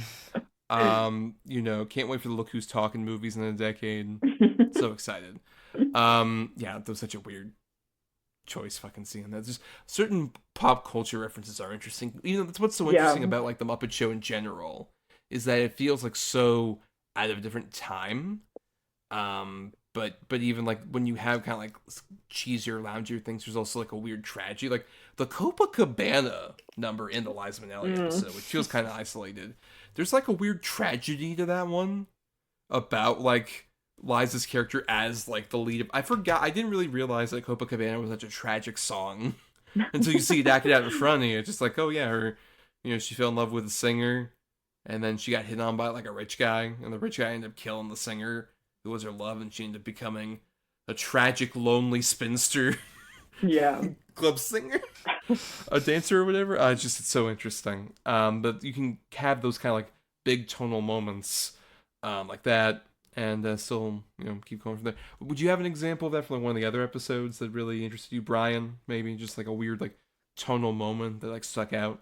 I mean, we could talk about the musical sequences, which I really love, but the one that I really found that strikes like a great balance of what you guys were talking about with the Joan Baez thing is the Harry Belafonte one, where he's singing the Banana Boat song, and you have him like just absolutely like singing his heart out, and it's incredibly genuine. It like a great thing about this with like a lot of the musical guests is they have a great balance of genuinely allowing these performers to perform the music, right? Like if you're imagining like if you're a parent and you want to watch Elton John perform, like you're gonna get to do that, but it never feels like they're laughing at the performers or anything like that. Like it feels so genuine, but also they want to have a lot of fun, and like the bit with like the with Fozzie like sending who I forget who he's sending to get the bananas. Beauregard. Beauregard. As well. It's just a really really great recurring bit. And then, what are you talking about? These are clearly These are pineapple. So sorry, sir. I'm so sorry, sir. The way he said "I'm so sorry, sir" to Harry Belafonte. And then I mean the payoff with I forget the big one's name, who brings out like the gigantic like thing of bananas. Or that's Sweetums? Sweetums. Like him bringing out the bananas is great, and then the payoff of like, I think Beauregard goes to like Carmen. He's like, Carmen, I always thought those were peaches. It's also really really funny. But that one is just this great like balancing act of Harry Belafonte's there to sing that song, and it feels so genuine, and it is like, and it was the first time he sang it in front of a television audience. And getting all the Muppets to like be his choir and everything, like it feels so genuine, but they still want to have these bits of comedy that don't undercut the actual artistry of what's going on here. Like another one I also love is the duet that Elton John has with Miss Piggy. It's just such a great moment where like they're both just doing such a great job with this song, but also it's just so ridiculous to see like the two of them just like in such close like embrace and stuff like that. It's like, eat your heart out, Kiki. In reference to "Don't Go Breaking My Heart," which is also it's so funny, especially considering now with Elton John and everything. Miss Piggy's just going for it. It's like, oh, Piggy. I don't. I know she really throws herself at him. It's really. As he's wearing like a bright pink like jumpsuit, and we're like, come on.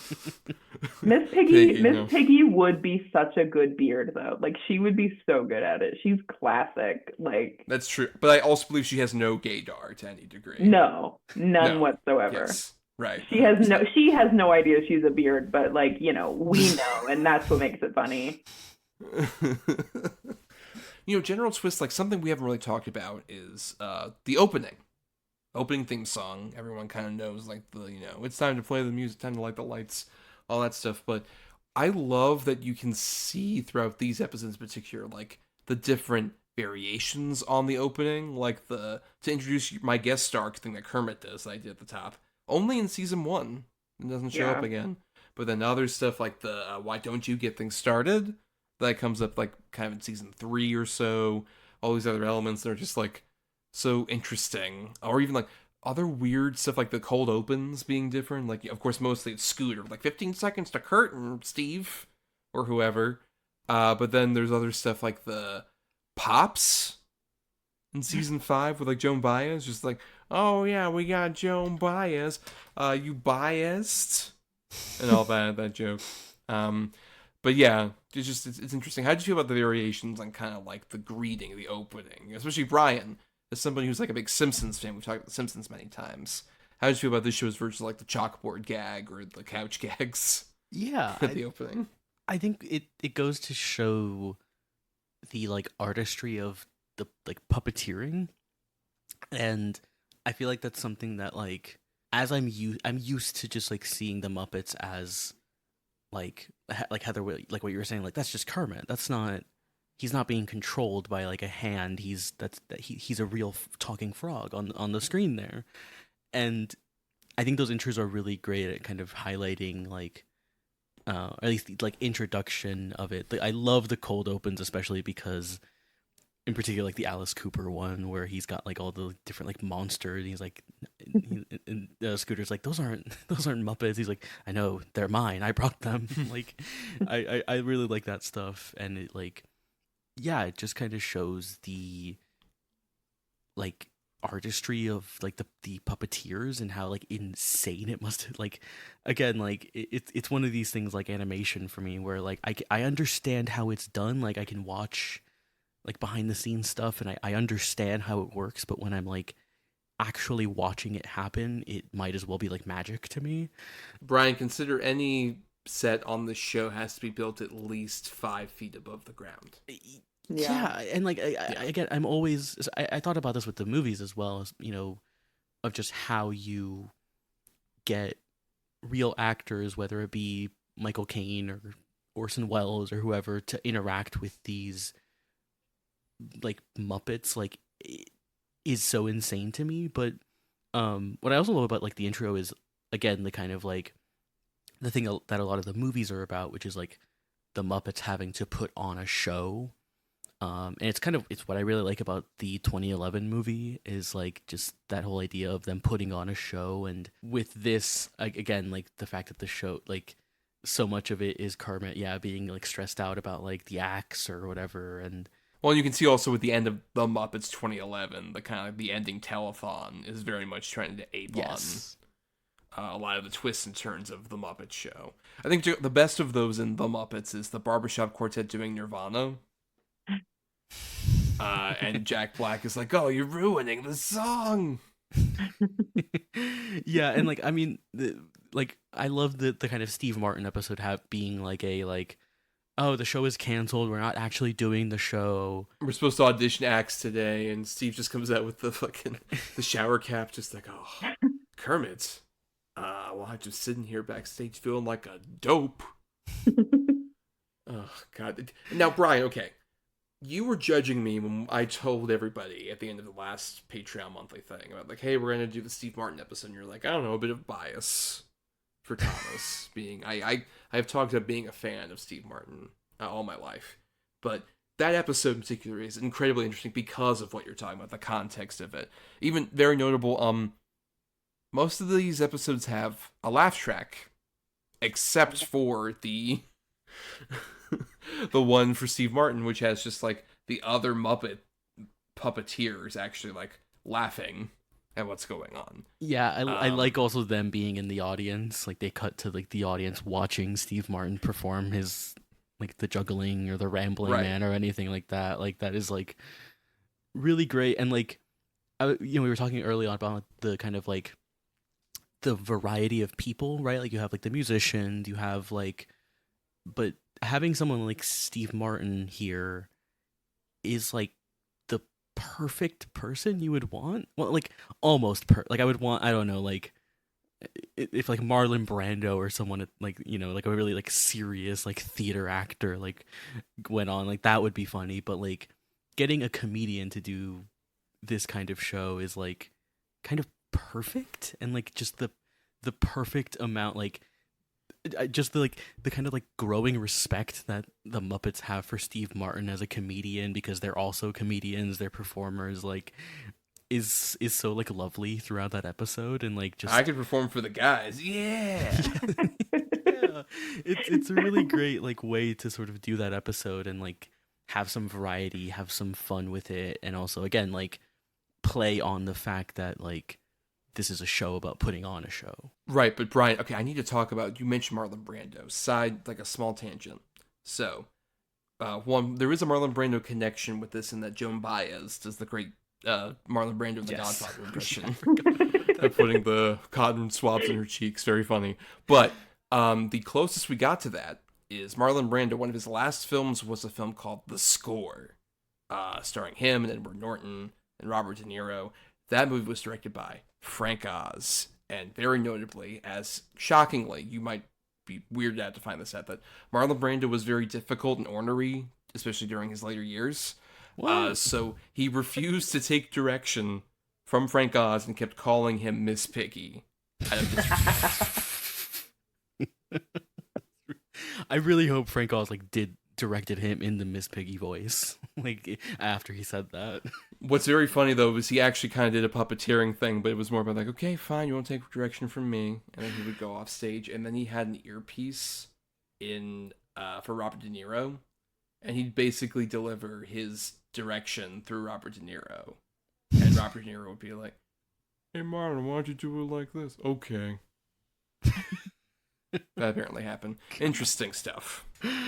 I want to go back to the opening thing. Heather, how do you feel about that stuff with the opening? The different changes, the evolution of it? The thing that stuck out to me was, I think, in the transition between season 1 and season 2, when they changed the song for the first time, there's a moment where, toward the end of the song, where it cuts to Statler and Waldorf, and they go, "I like the old one better."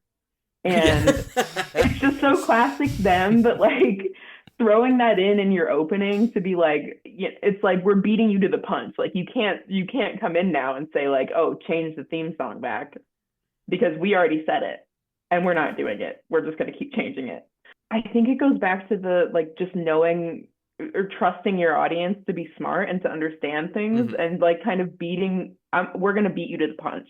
We know you're going to say something about the theme song, so we're going to have these two characters say it first. And it's just so clever and smart, and it makes me laugh. But if I could, oh my God, I got to talk about the Steve Martin episode real quick. It's so good. And I think there's a lot of back and forth. Like this happens a lot with Knives Out, where people will say, we need to remake a Muppet movie where it's like all Muppets and one human. First of all, that's the Muppet Show. We already did that. But we already created the perfect formula. It's them and Steve Martin. He is, I think, like you said, Bryan, he's kind of the perfect person to do it, partially because he is as funny as he is, but also I think because he kind of is like a Muppet to me. Yeah. He's like Muppet adjacent, where he's just so overly like emphatic in everything he does. And that episode, and particularly his appearance in the Muppet movie, are great displays of that. Just as the waiter, just like, thank you. Yeah, I think it's so funny that like both of those appearances, the show and in the Muppet movie, he's almost antagonistic towards them. I think he's like the closest we see, at least in these episodes, to like somebody who just doesn't care about the Muppets. He's just like, can I do my balloon animals or what? Can I play my banjo or what? And you guys can be there, I guess. It's so funny hearing the laughter of the crew in the background and like the little like kind of ad-lib comments they throw out just because they're laughing and they think it's funny. I think he makes a joke at one point, Steve Martin does, and one of them in the audience goes, "Dude got a sense of humor." And for some reason, it's so quiet and it's so quick, but it's so funny to me because it's so clear how much they love and respect him. And it is kind of like watching SNL when someone breaks and it makes it funnier. Like maybe the joke wasn't even that funny, but because the performers are laughing, now you also find it funny, just kind of by osmosis. And I think that's part of the magic of that Steve Martin episode. Yeah, and that we were able to just do like an interesting experiment like that. And I guess it's also a question, would you say so that Steve Martin by default is like the best of these 8 hosts at like in terms of like interacting with the Muppets? Would you say that's the case? I think him and Liza, I think out of all of them are kind of the best. I think Mark Hamill does a really good job with it too, actually. Or sorry, Mark Hamill and Luke Skywalker. I think both of them do a great job. His cousin Mark Hamill. I think they do a great job too. But I think Steve and Liza, the commitment to it and to viewing the Muppets as like as real performers, I think really does make those episodes shine. I agree with that, but I also think there's something interesting with, like, you mentioned Belafonte earlier, Brian. I mean, I had told you to kind of like save like that and Steve Martin for a bit later because they're a bit more interesting, kind of like notable top tier episodes. And Belafonte works so well because like there's just like the right before the Turn the World Around, which is one of the more iconic moments from the show and was a very like crucial moment for like Belafonte had like suggested that song to Henson. He discovered it in Africa, truly. And Henson like really wanted to make like those different Muppet characters that look like African mask look as like authentic as possible. And that whole moment is like so beautiful. But I love especially him explaining all this to the Muppets and they all kind of gather around. That's the key to like being the best possible human interacting with Muppets, is that like you could authentically believe the Muppets would be in rapt attention at whatever you're saying. And Belafonte is like one of the few who really, I think, authentically beautifully captures that. And can also do stuff like the banana boat thing and be called sir. And in that moment too, like again, this is what I'm talking about with like the sincerity of it. Like that's a moment where Henson and the Muppets know that like we don't need to do a bit here. We don't need to do a joke. Like this is a sincere moment, and that also is a part that makes them feel like real performers, and also just makes the show feel, you know, as chaotic and as like silly and funny as it is, that it has these like that, or the Joan Baez performance like has these moments where it's not like the show is like serious or necessarily, but like can have a kind of like a certain weight to it that like doesn't just kind of make it feel like, you know, like disposable, like children's entertainment or something like that. And I think, yeah, like the Belafonte, that moment is like really great. And I think it like with that, or like with the kind of like Liza Minnelli stuff, like I think the fact that like she also is this sort of obviously like Hollywood royalty and is such a like beloved actor and performer, like it makes it so much funnier, I think, you know, the fact that she is so committed to this performance and the bit, you know, like it's why like the Orson Welles scene from the Muppet movie is so funny, because he is just like, you know, the most commanding presence in the world, and having him like say this line with Kermit the Frog is so great. And it's, yeah, it is what works so well about the show from what I've seen, at least. That, and also there's the great cameo from Liza in Muppets Take Manhattan, where she's talking like the Kermit replaces his like photo when he's in disguise for like his caricature for Liza's, and Liza like looks over at like at Sardi's or whatever for New York, and she's like, "Oh my god, I mean, it was something I said? A frog?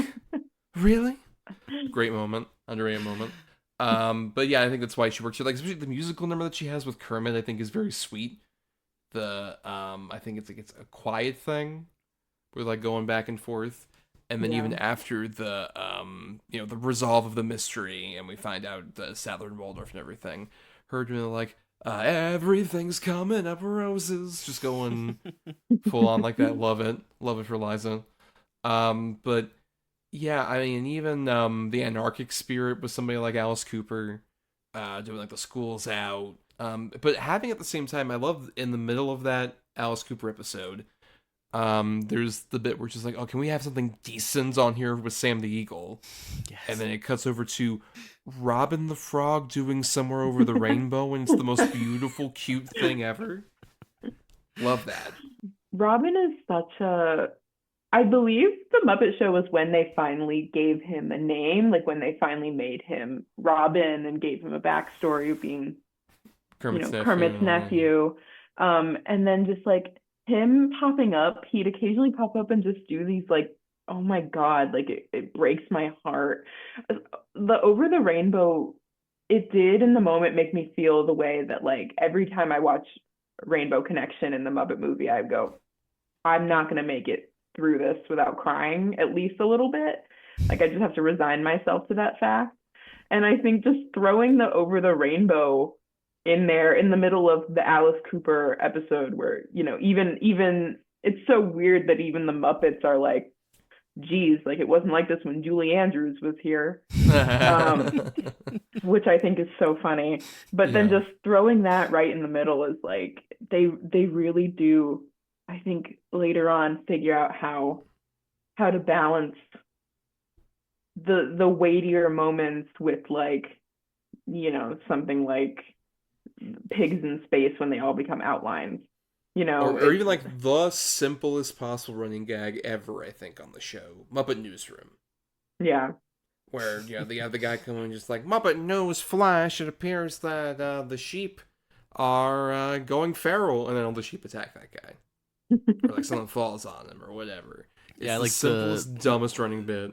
My favorite one is when he's just like Venus is about to crash into this newsroom, and it's the statue. The statue, like falls on him. It's just like so stupid. Obviously they do a literal running gag about a running gag, which is really, really funny. Oh yeah, I think in the Rita one, right, with the phone. Yeah.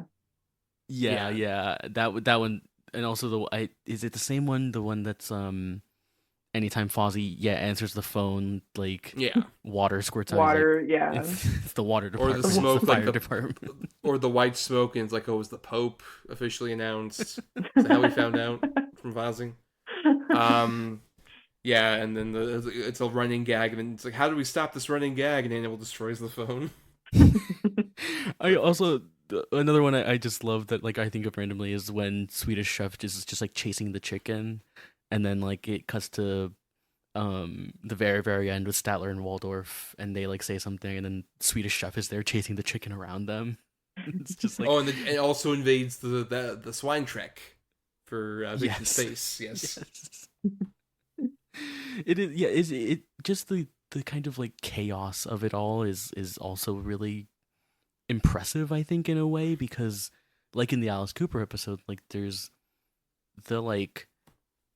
obviously, like, it's not the most like elaborate sets or anything, but just how they commit to this sort of like spookier kind of gothic like aesthetic for that episode is so amazing and so like well done with all of like the sets and like the lighting and all the makeup and stuff like that. I just like really love like just how they kind of like mold the show within the show to fit whoever the guest is on the show. Yeah, I agree. I think they kind of like tailor the show around the guests in really fun ways. The Steve Martin one obviously kind of has that effect. I mean, look, okay, let's dive into the Star Wars one, Brian, because when we went to Hollywood Studios, we also did a lot of Star Wars shit. So it's peculiar watching this particular episode. You referenced this earlier, because obviously this is 1980 that this episode aired. And neither of these properties had been owned by Disney yet. They would be. Oh, God. Which is especially ominous considering the finale, in which all the characters from The Muppets and the characters from Star Wars sing mutually, When You Wish, upon a star. A big castle shows up in the background, fireworks. It's spooky, right? Yeah, that was a horror movie. Yeah, it is. It is so weird, I think, and I don't know. It makes sense, obviously, to do the sort of like crossover episode because of how big Star Wars was, and like I don't know, connection getting of the casting, right? That too, and like I like it not just being Mark Hamill, but I really like the bit of having it be Mark Hamill and Luke Skywalker, and like them having to switch off, and they do the really fun like doubling at the end, which is like very fun, even though it is like very 1970s like visual effects. But I love for the record, plenty of great 70s visual effects. Like when there's the point when they become like invisible on Pigs in Space or whatever, and it's like they become outlines. Yeah. all the Alice Cooper like ghosts that when he's like doing his performances are also really great. Yes. But also but having C-3PO and R2-D2 be there is like just is just fun, and having them like looking for Chewbacca and doing a sort of light parody of Star Wars with Darth Nadir. It's just really funny. Just seeing like a Darth Vader mask with like the giant Gonzo nose is just like such a funny image to me. I mean, for the record, by the way, they have that like delineation between the two of them for that. I mean, it's all because obviously he is replacing the original guest, Angus McGonagall, the Argyle gargoyle who gargles Gershwin gorgeously. Which, when can we have that a Star Wars story now that all this is connected? Where's his Star Wars story, Brian? When can we get the 8-episode season? Well, he's actually on Andor season 2. You haven't seen it yet, but oh, was he really part of the he's legislature on Coruscant? He's helping Mon Mothma with right.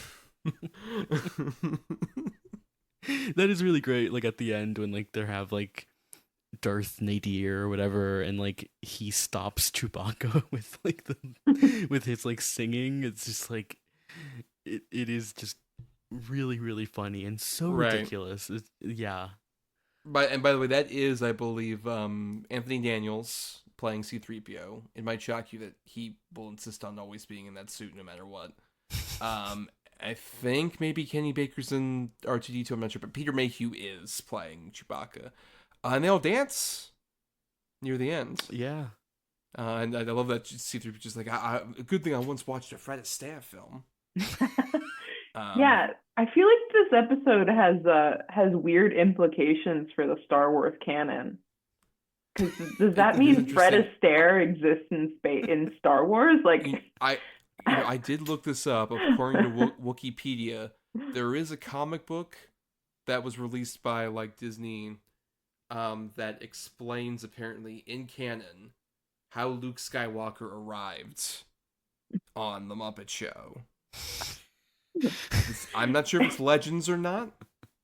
I'm not sure if this came out before the Disney buyout, or maybe I think it was done by Disney, so maybe it is. Maybe it is still canon. I'm not sure, but yeah, there are random lines that like Luke would throw out that were just like catching me off guard, that were cracking me up. Like when he first shows up, he's like guns blazing, and he goes, "Remember Alderaan." I was like, "What?"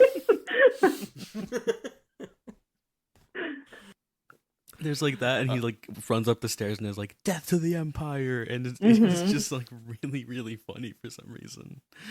You calm it down. We're on some sort of variety show planet. I just love the fact that his whole thing is more that he's just annoyed. And it's like, I guess I gotta find Chewbacca here, or I'm sorry, I pronounce it like Kermit does. Chewbacca, Wookiee. Like you mentioned, Brian, that kind of like really early, like post after, like everyone saw Star Wars, but like not everyone was aware of Star Wars canon as much as we are now.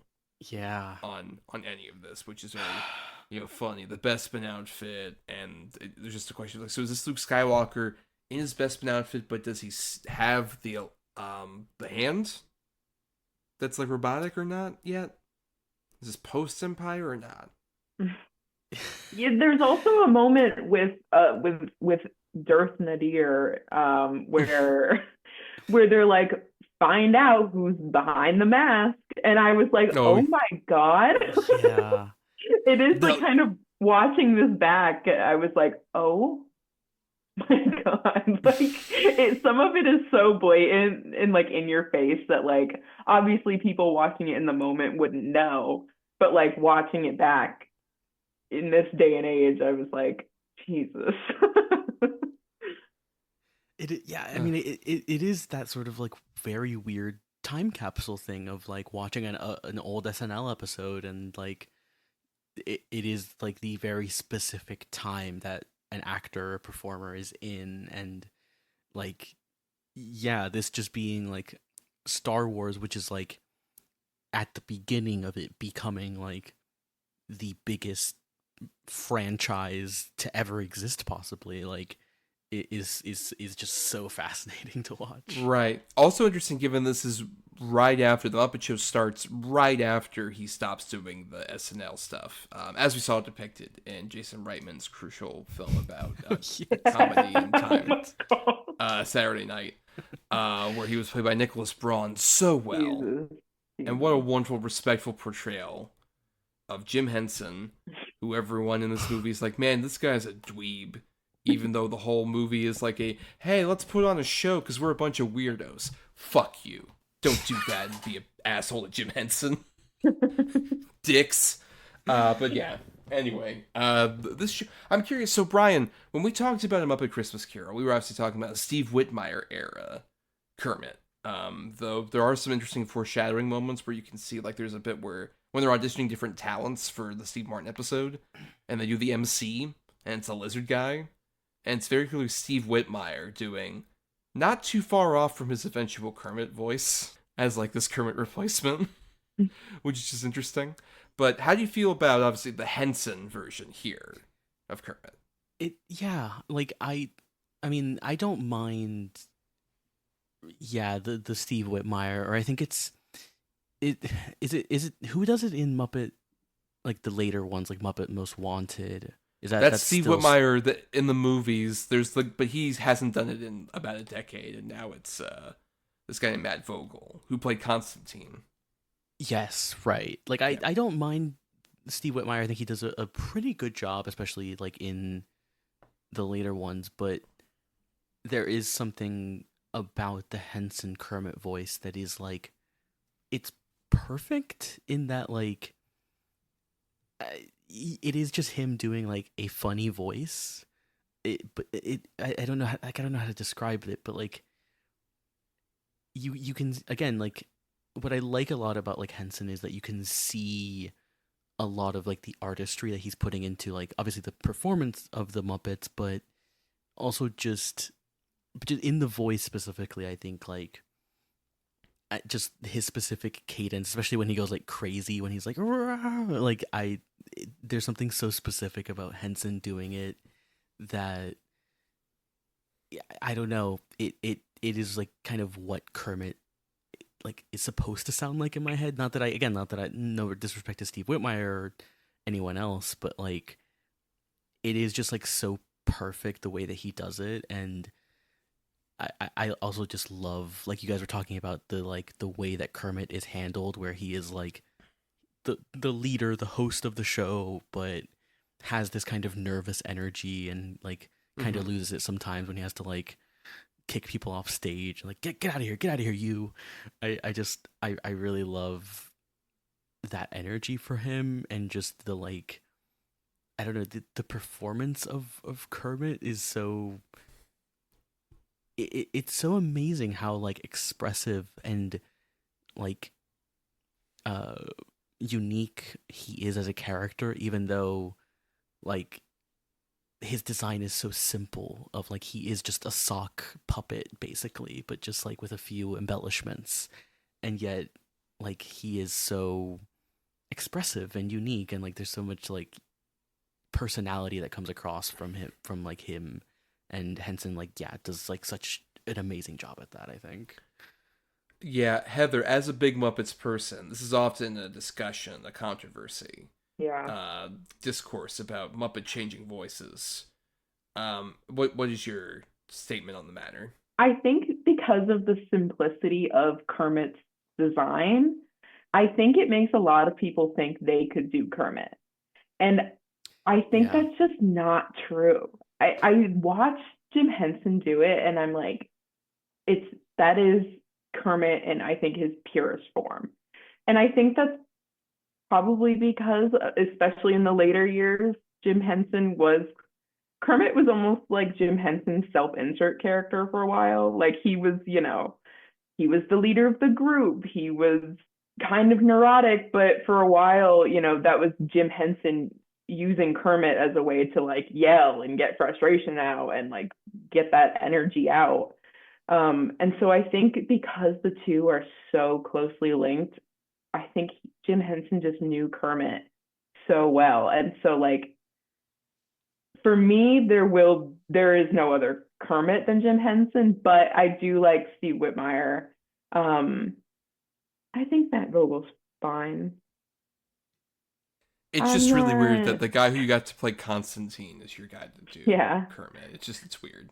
Yeah, that is the one where I hear it sometimes and I'm like, this is like don't buy Kermit off of Shein type. Like it's something about it feels like we have Kermit at home, and then the Kermit at home is I'm like, that's not Kermit, that's someone else. You know, like Heather, you bring up a really good point where like I do a Kermit impression, you know, after a couple beers, I'll do a Kermit I've heard impression one too many. Yeah, and like it's always funny. It's always like, you know, a good bit, but like it's not, you can't do that. Like there's such a specificity to like that voice that Henson is doing that like it's so hard to get like exactly right. And I agree, like people who like even on the show, like when like Mark Hamill does like the impression, like it's very funny, it's a really good bit, but it's not the same. Yeah, who does he do? Like yeah, that's a really good bit. Who's the other one who does the impression and Kermit's like, who is Fozzie? Fozzie, who do you do? Yeah, which is very interesting given, of course, he would never have a future doing voices. That's true. Yeah, Mark Hamill. Yeah. With this, we've been mentioning some of like the musical stuff. How do you feel, especially about sort of like with these different guest stars? They kind of adjust to the different roles of like, oh, they're a musician doing comedy, or a comedy person doing a music act, or any of these other things. Heather, how do you feel they kind of adapt to each of the different casts, guest stars? I think, well, I know in the first season and early on, and I'm sure they continued doing it, but, you know, when they would bring a guest in, they would let the guest kind of pick what they wanted to do. So, you know, when Joan Baez comes on, they'd be like, oh, Joan, what do you want to do? Obviously, she's going to sing folk music. And so I think having the guests have that kind of, you know, instead of being like, oh, we want you, Liza Minelli, to do this, and having Liza come in and say, here's what I'll do, here's what I want to do, and then building it around that, I think it makes the guests perform better and maybe is even more willing to try things that are more out of their comfort zone or people wouldn't expect from them, like Joan Baez doing that Marlon Brando impression. I think just having that level of comfortability with the guests allows the performers to kind of amp it up too. Just having everyone comfortable, I think, was really, really smart on the production side of things. I mean, also just shout out to Joan Baez for really opening up the doors for rat Muppet performers to be on the show. I think really leading into that, like, Circle Will Be Unbroken, which is a really wonderful visual. I think that's another thing is like I don't know if you agree with me on this, Heather, but a big problem with modern Muppet stuff is how often it feels like, oh, we're missing the how the hell did you do that factor because we have like CG to kind of like replace the seams. Versus here, you have that with some of these things, and I think the Joan Baez thing is a great example of that, where it's like all the characters in a big circle in front of like this big mirrored surface, and you don't really see anything. It's really fascinating. Or, you know, like I mentioned, kind of like the black background stuff. Is there any other moments like that you can think of from these episodes? Watching the Muppets, watching this show was kind of what ruined like everything for me. I think just the ingenuity going on is just so stunning even today. The practicality of it all and the design of it all. I think the African masks in the Harry Belafonte episode were like so beautifully designed, and I know obviously the two of them worked on getting them right, but even just the way that those are puppeted compared to just a normal Muppet or a normal Muppet monster, I think that really jumped out at me. It was just so beautifully designed that it felt completely different, and that like this will never be done on the Muppets again. Like this is unique and special to this moment. In terms of the practicality of it, like I haven't watched any of the newer Muppet stuff at all, but there's a kind of like chintziness to the sets and the decor and everything like that, like that I think like, you know, it reminds me, and maybe it's just because of the Pigs in Space like set, but like I last year was watching a bunch of like original Star Trek episodes, and there's a real beauty to that, to kind of how like simple and, you know, I say cheap, but you know, in a really in a way that like kind of forces them to be creative with what they do, like doing a lot with a little. And you really get that in just like all of the obviously like with the Pigs in space thing with like the ship flying, and you kind of see like the little like almost like paper mache like fire thing at the back, like the boosters and stuff. Yeah. Like just, you know, obviously in like the Muppet Lab, there's a lot of that stuff of just kind of like having to make these sets feel really like elaborate, even though they don't have like a ton of money or anything. And like I just, that is an aspect I think that is like really, really kind of crucial to like what I liked about watching this. Like I imagine with the newer Muppets, obviously because it's Disney and stuff, that they have a kind of higher budget. I'm not sure if it has that kind of still that kind of like that sort of like paper mache almost quality to it that I think is like really appealing to me. A big problem is that they're doing stuff like, oh, let's get rid of the rods. Like, we'll make them green. So you don't see like a Muppet have a rod. Because God forbid, Heather, right? They're like a Muppet show some rod. But exactly what I wanted to say in the exact fashion. What I also really like about though with this is you mentioned like kind of that chintzy angle, but there's just kind of like a real charm and kind of like how handmade it is. I think a big problem also with the newer stuff is like with the guest stars, for example. I love that in the Muppet Show, the guest star isn't in every single sketch. They'll have just like musical numbers, a bunch of Muppets. Sometimes not even the main Muppets, like a bunch of guys we don't fucking know, like the Gophers or stuff like that. And then we'll cut over to like, oh, not even like them on stage, but like doing the dressing room bit, like the bit with Alice Cooper, or the bit with Joan Baez too, when like she sings that one song like near the end, the night they drove Dixie down with like a bunch of Muppets, and they all sing sincerely alongside her that particular song. It just that being able to have like we mentioned, these kind of like different sides of performers, kind of showing them off, allowing them to do like weird things, as opposed to now when you have like celebrities, it's like you have to have a celebrity in every frame of this Muppet thing, and when there is a celebrity, it has to be like somebody playing themselves. There's Peter Jackson in this Electric Mayhem episode alongside like all these other different like cameos that pop up. That's become so incessant in the Disney era, and it's like I just want, and I think Heather would probably, not to put words in your mouth, but you might co-sign this. Disney Plus just needs to do like a Muppet Show again, where it's like variety show, have a guest star, not have them in every single fucking sketch. Just 30 minutes of sketches with them, right? Yeah, and I think that like in the recent years, they've tried to do the like show within a show thing, but it never lands quite well. I think in ABC did the late night show, where it was like a late night thing where Miss Piggy was hosting a late night show, but then it was also Heather, I'm sorry, can I pause this? Bryan, do you know about this show? I don't know if I've talked to you about this show. No. With your Muppet novice. Oh, I'm so sorry to tell you this. Okay. Bryan, no, Heather, why don't you explain? Yeah, explain what this show was to him. So in 2015, ABC put out a Muppet Show, and it was weekly. It was literally trying to be 30 Rock, I think, not to bring it back to the Muppets and 30 Rock again, but I think they wanted it to be like, they wanted Kermit to be like a Liz Lemon. I would say more it's The Office. It's definitely more of a mockumentary, but they definitely were like, Miss Piggy is hosting a late night show. The rest of the people are crew members, the Electric Mayhem, still the house band. And it was one season, and then got canceled. There was also a lot of weird like protests around it from like conservative groups of mothers. I don't know where all that came from, but it was just I protested because it was bad.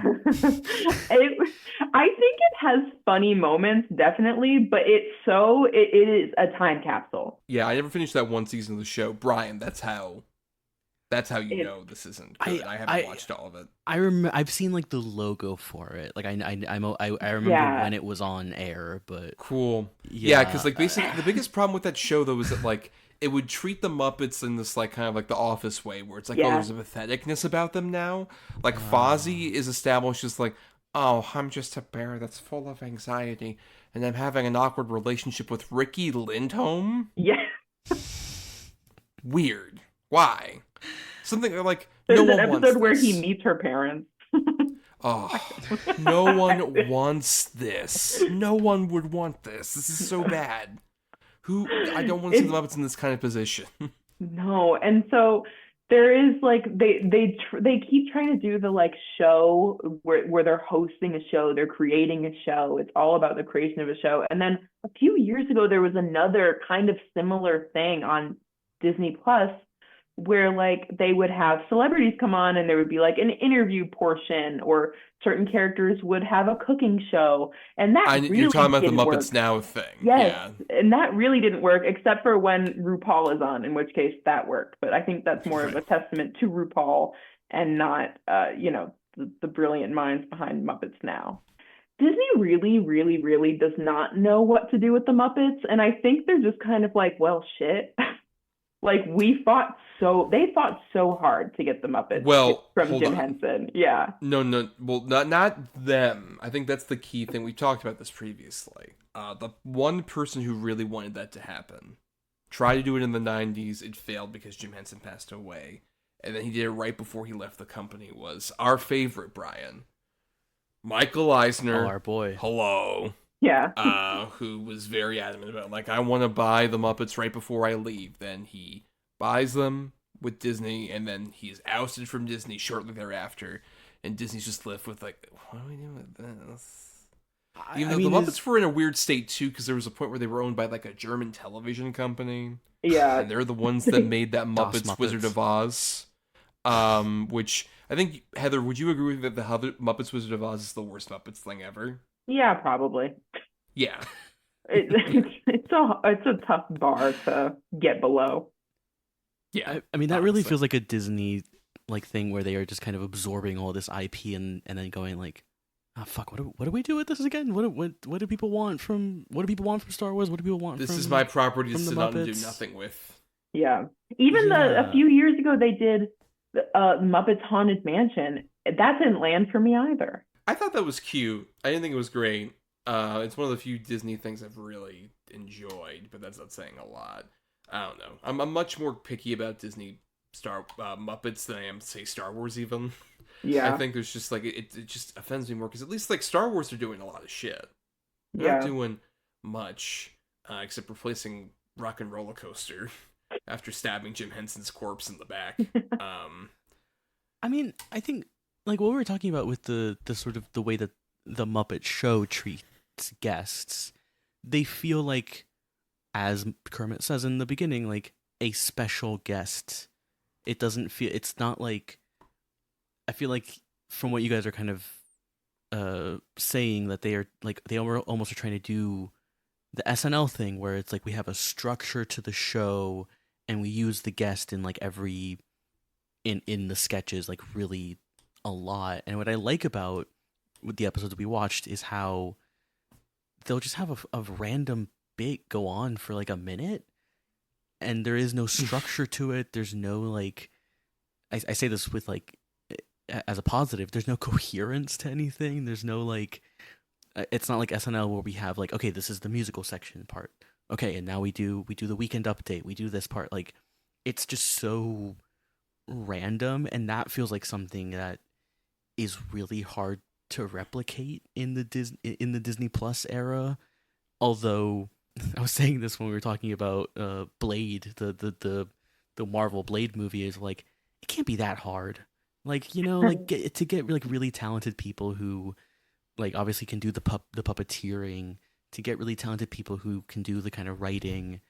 And like I would love to see like a sort of modern Muppet Show and see what kind of guests they would get. Like I want to see like fucking like Timothy Chalamet and Chapel Roan on like a Muppet Show. Like that sounds Oh my like God. so much fun. I don't it is one of these things with like just Disney where like they are making it so much harder than it kind of needs to be. The world needs Ryan Gosling doing his version of like Charles Grodin in the Muppet Caper. Yes, with Miss kind of Piggy, like performance. With Miss Piggy, yes. It writes itself in a way. Like it is very weird that they have, you know, it's not too dissimilar to like what we see like with like Warner Brothers with the Looney Tunes characters, where they are these iconic characters that you can walk up to any person on the street and they know who they can name at least 5 like Looney Tunes characters or at least 5 Muppets, but they just don't know what to do with it other than like they know it's quote unquote valuable IP. And I mean I think we said this when we were talking about Muppet Christmas Carol, but like or a movie as well. Like I don't know, there is just like, if you're not gonna do the show, then like I don't know, make a new Muppet movie and have like fun cameos and stuff. Like a couple, not 500. Don't sure. do like don't do Most Wanted. Where there's like you blink and there's a new cameo.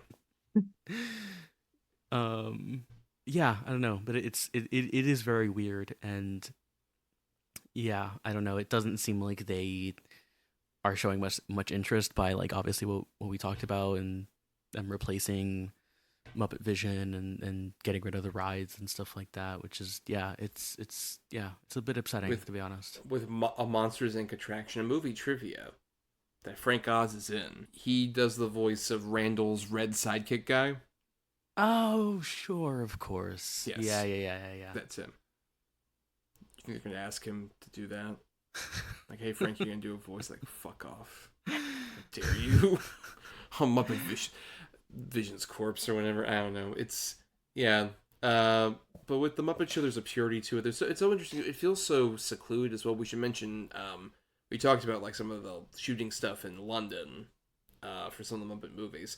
This show was shot in London. It was mostly shot over there. And that's where Jim Henson kind of lived and had like his Muppet workshop and all his other places, and that's why Star Wars obviously also was shooting in London around the same time, so that's why they're over there. And yeah, it's interesting, and it feels so secluded, especially like whenever you hear about the process of doing the show. Like they would basically get a guest star over and they would stay a week, and it'd be like, hey, we were thinking of doing this and that, are you okay with this? Kind of like the SNL thing, but without kind of like the weekly thing and not having to talk about current events necessarily, which I think is a plus for the Muppet Show. Gonzo, how do you feel about tariffs? I hope they don't destroy my ability to deliver chickens from around the world. Lots of great Gonzo stuff as well. Him and his cannons and whatnot. Favorite Gonzo moment, Heather? From the episode, I like when they're the Steve Martin episode when they're, he goes up to Kermit and he says, I have this act I want to tell you about, and it's like him doing a flamenco with a block of cheese, and when he's explaining it to Kermit, he says, you know, she's a great dancer, and Kermit says it's a woman. And he says, well, of course, wouldn't it look weird otherwise? Well, I also love like the way that it's going. It's like Kermit's trying to get Scooter's attention. Yeah. And keeps like, I'm not listening. Gonzo's like, well, come on, you gotta listen. No, I don't really care, Gonzo. I'm not listening. Just waiting for Scooter. I'm just like heating up time. I'm gonna do a flamenco with a block of cheese. Yeah. Cheese? Oh, you were listening. That's the element of Kermit kind of being a bit of a prick sometimes, you know, but like in a really in a funny way, like, you know. Yeah, speaking of Gonzo, I love him, like in the Alice Cooper episode, the contract being like stuck with the arrow, and he just starts reading it, and he's just like, oh, this is interesting. They don't have a pen. I need a pen. I'll sell my soul for a pen. Oh wait, no, I need that for something. And then like, at the end, he's like, worse, it's a bill from special effects. Yes. You were mentioning this moment earlier, Heather, of like there's just like, you'll never guess who's underneath the Darth Vader mask, and God's just saying like, you'll never suspect who it is. Just very funny. Also, a big thing we didn't mention with the opening, the recurring thing of Gonzo's horn. Yeah. And, Oh yeah, like when it, like explode and do other squirts things. water everywhere. That's probably my favorite one because it's really funny. My favorite is there's one where he does like a actually really good performance. I don't know if it was one of these episodes. It might be one of the other ones I watched, but he does a really good performance on it. He's like, "This is from my new hit single." Very funny. Shout out to Dave Goles, doing a great job as well. Yeah. But yeah, I guess let's talk about some of the other like the main characters' favorite moments with like Fozzie. We got any of those, Heather? Fozzie, that going back to that first veterinarian's hospital where he's on the operating table, and it's like every time they start making like a ha-ha joke, like all of them sit up and look at the camera and laugh into the camera. And for some reason, Fozzie being like flat on his bag and then like jumping up to like laugh at the joke is like, I don't know. It's just so stupid that it cracks me up. But that, and whenever he's beefing with Statler and Waldorf, it's just so sad. I feel so bad. I'm like, you'll get it one day. That sad clown energy off of Fozzie. Yeah. Yeah, Should have done a dramatic role at some point. Fozzie. You should just do the transition, I think. I like the recurring bit in the Steve Martin. I think it's the Steve Martin episode where Fozzie's just constantly worried about being fired.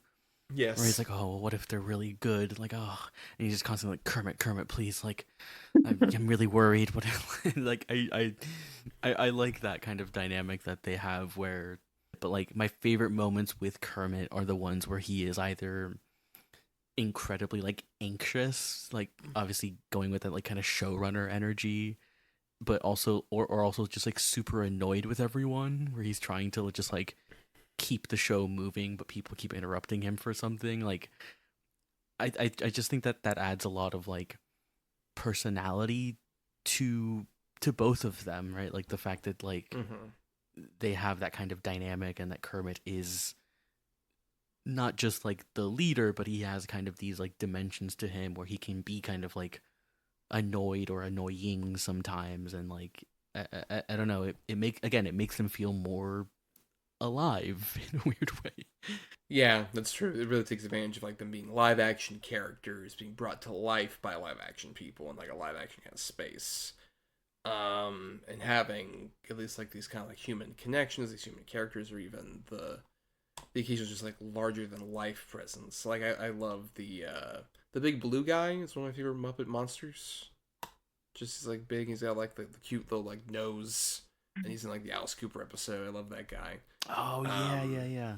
Or of course Sweetums, these big guys, but then having like the little guys can be, quite adorable. What's so interesting, like I mentioned earlier, is that this show was at the height of its success when it ended in 1981. It was so big and so massive, and Jim Henson wanted to kind of like, stop it and keep doing like stuff like the Muppet movies, and then eventually try and do like, the Dark Crystal and all these other stuff.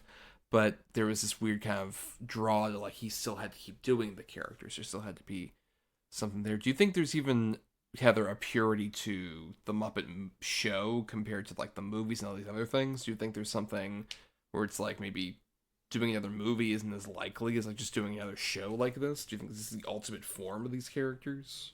Honestly, like at the point we're at, it's so hard for me to envision a Muppet show or a movie that feels or can capture the magic of something like this, the Muppet Show, or the original Muppet movie. Even some of the Muppet movies that have come after the original that I've loved.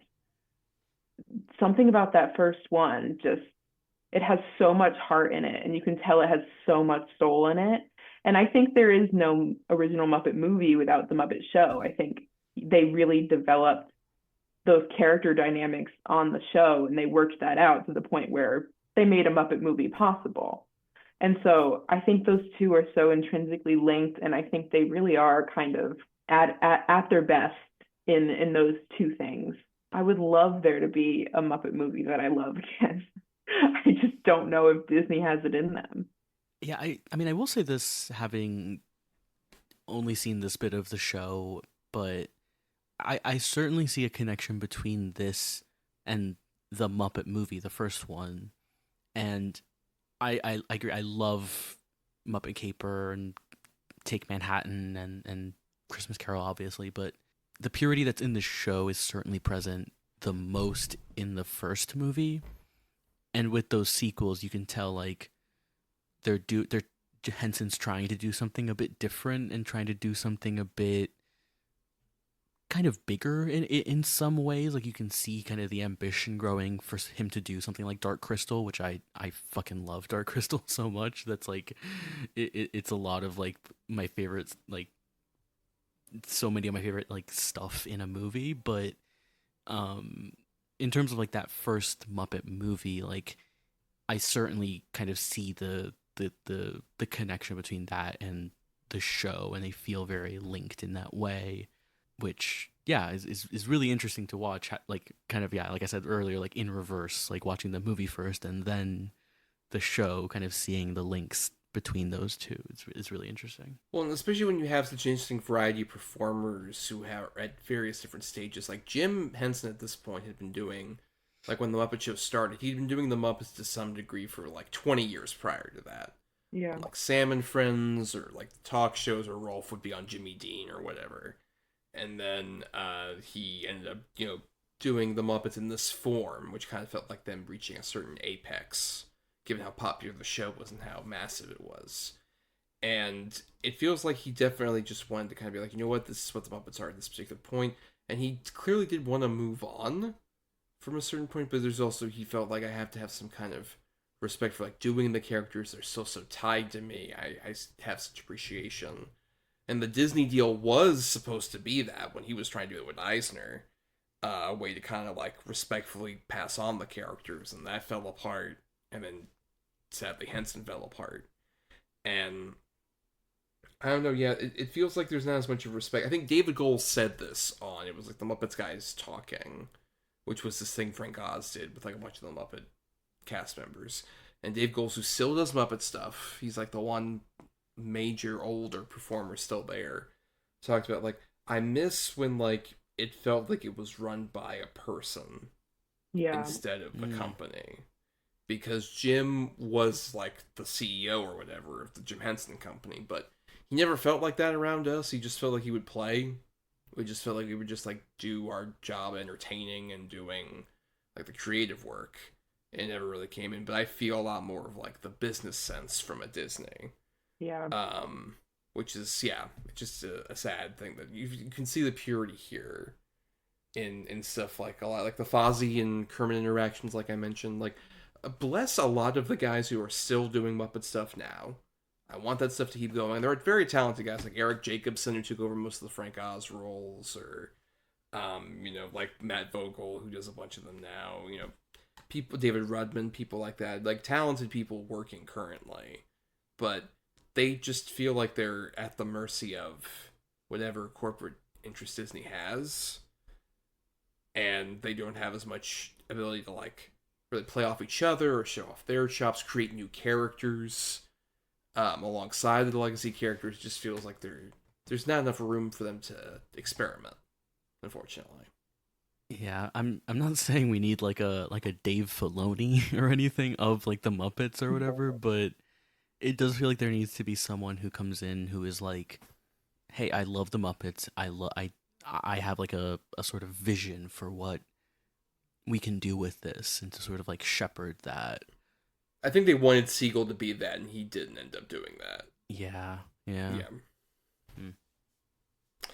It's interesting. But let's get back to these Muppet Show episodes, because we've been talking for a while. Is there any other specifics, any like fun musical number bits or fun comedy moments that haven't been brought up that anyone wants to shout out here, Heather? I keep thinking back to that first one with Rita Moreno where she's beating up the giant French Muppet. Something about that Muppet is so uncanny to me. And I think it goes back to kind of that, like, I think, Bryan, you said it, the kind of paper mache type practicality of it. That Muppet specifically, it's so funny looking at it and then being like, oh, that's a person. And then like when she would throw it, it would turn into like clearly a puppet. Like a rag doll. Like a rag doll, yeah. And there's a moment where I think she throws him through a wall. And when it comes back out, every time it moves, there's dust like pouring off of it. And I think those details are so funny and so just creative. But that one was cracking me up because I was like, this is so violent. Like I have to remind myself sometimes of how violent the Muppets were. At one point, the Swedish chef has a gun. Yes. He had a gun and a cannon at Muppet Vision for decades. This is just really funny. In the Liza Minelli thing, we didn't mention this, but like the person who gets murdered initially, the Julius Strangepork, the doctor, who was a director in the ensemble, ends up dying. And then Gonzo's like, wait, everybody, we gotta pay tribute to him. And then he sings the Great Days song, which everyone is just like suddenly angels and they're singing in heaven. And then Julius Strangepork comes up like, boop, into the sky like an angel. It's so funny.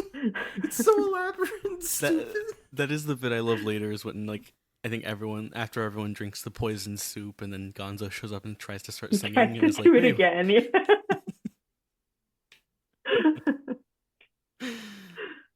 Oh my god. We haven't mentioned much about Kermit and Piggy specifically. We've kind of like referenced around them, but like, are there any like Kermit and Piggy specific moments?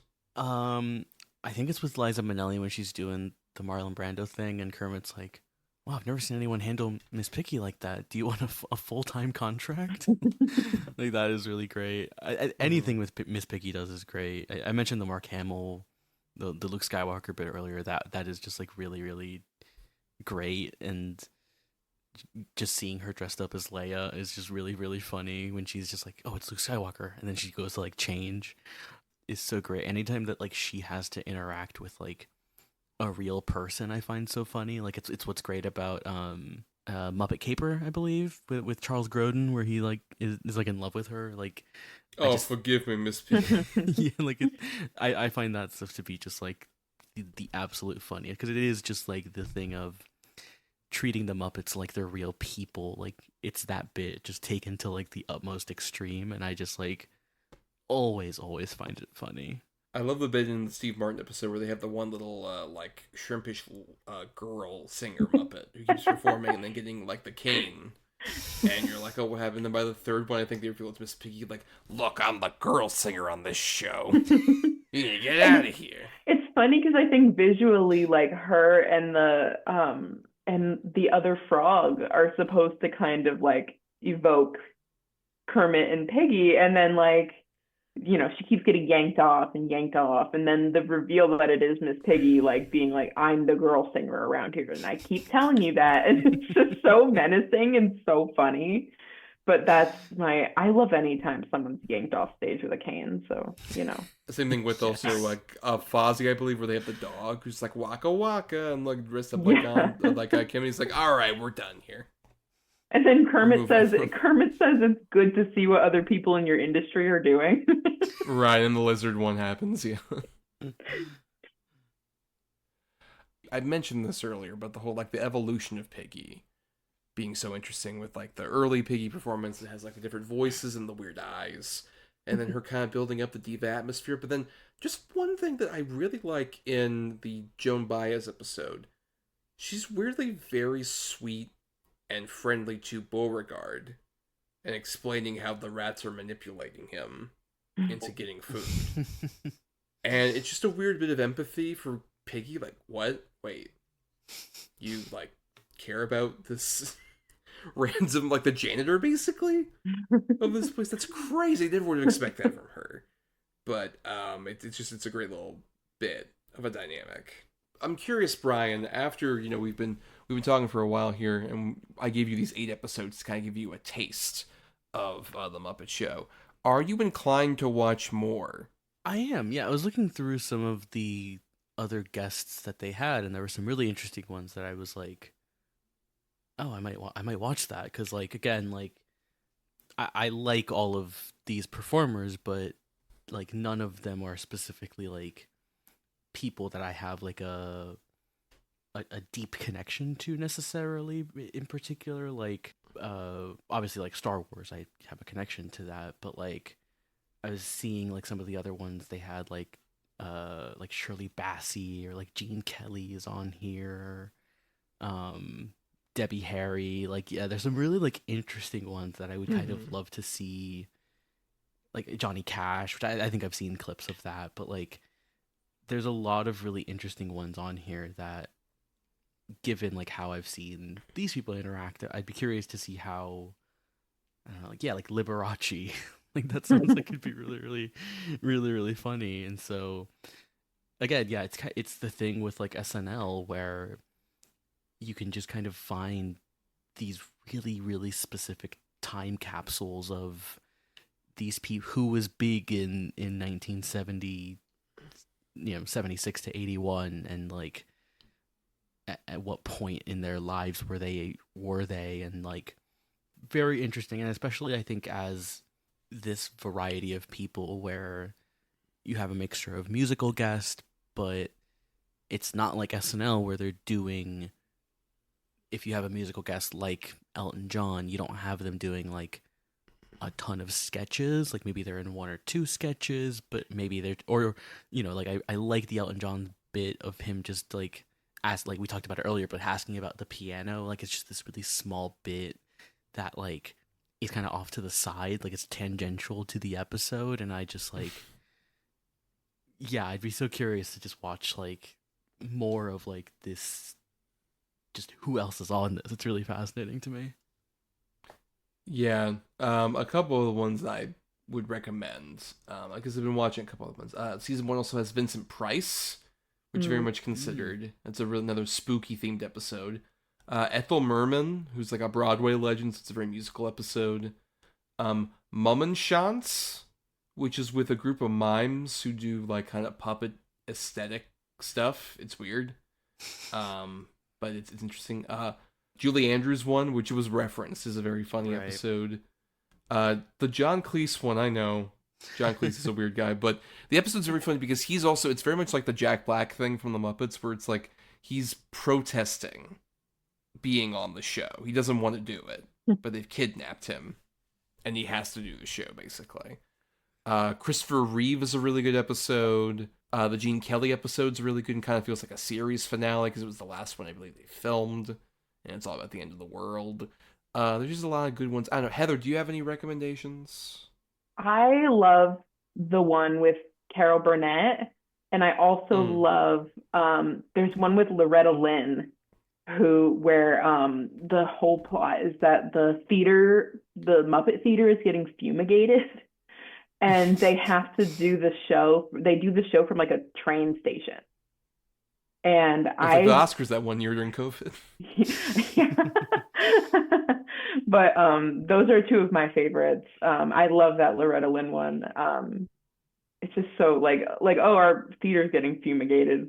Time to go to a train station and meet Loretta Lynn. Since you mentioned like this, I think I said this when we did the movie, but like this more than anything cements the fact that I think, once Conan is done doing his run at the Oscars, once they get John Mulaney, like the Muppets should host the Oscars.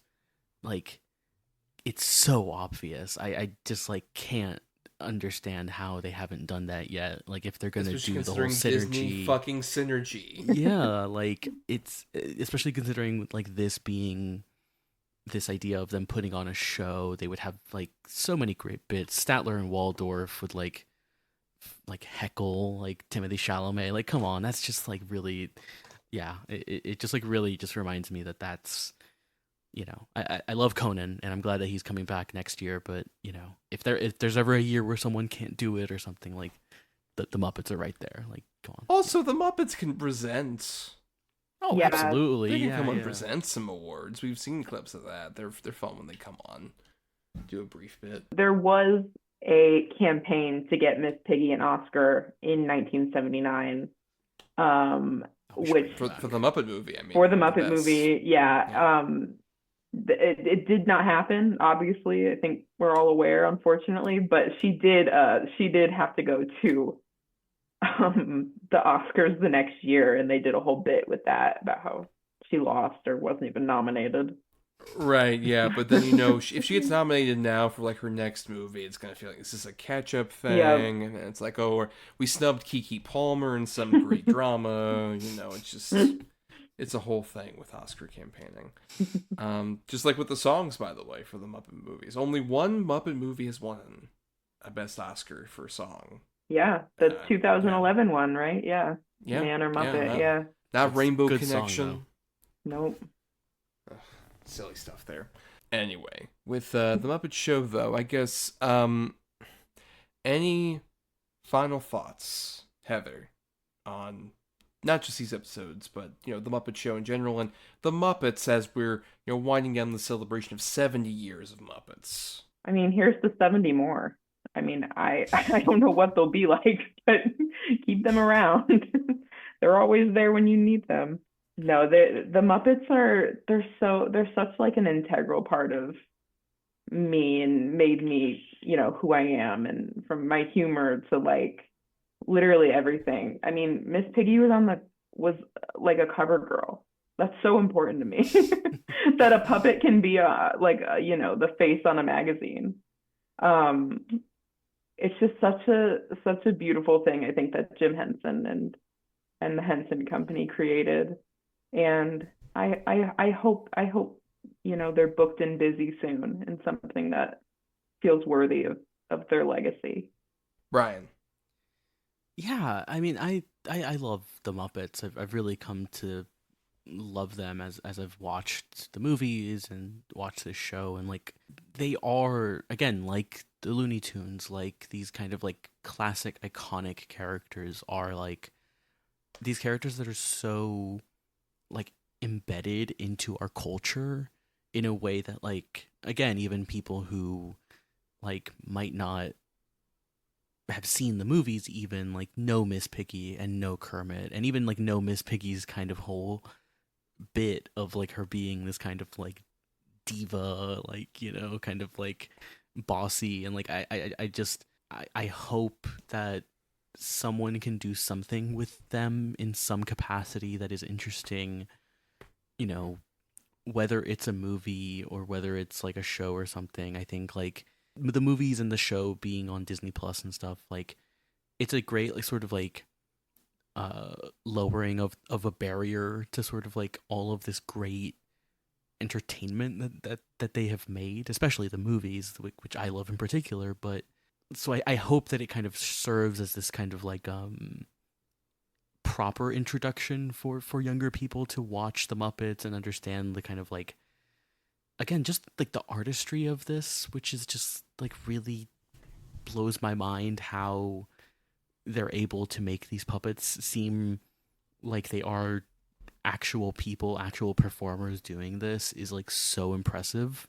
I would say I want Disney to do something with them, but really what I would like is for someone to come in, like I said, and just like have an interesting idea for a movie or a new Muppet Show, because I think that like there is a way to sort of crack the code of doing a Muppet thing in, you know, the streaming era, in the digital age. Like there has to be a way to bring in like a lot of younger people, and like again, like the list of guests is just like would be absolutely hilarious. Like I would just like love to see so many like different, like I want to see like, I don't know, like Boy Genius go on a Muppet Show or something. Like that would be just like so much fun, and like would just be a really fun thing to see, like that kind of crossover. And again, like the way that this show is so intelligent about its comedy without talking down to its audience is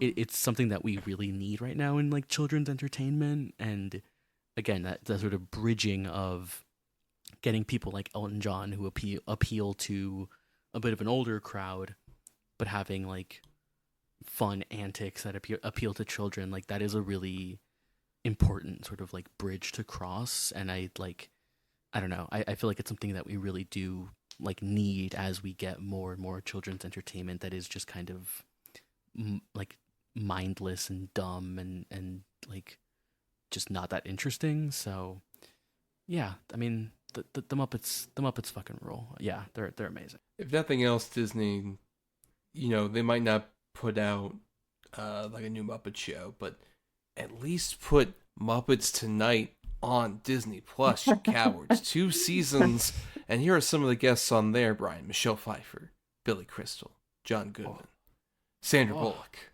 Whoopi Goldberg, Martin Short, the artist formerly known as Prince. That's cool. We used to be a country. I mean, overall, I agree. I was so glad they finally had released these. We should mention this. That Disney Plus for a while didn't have the Muppet Show on there. And then that was a fairly recent development, which was especially interesting because Disney, when I was younger, I was like, oh, I can't wait for the whole series to be on DVD.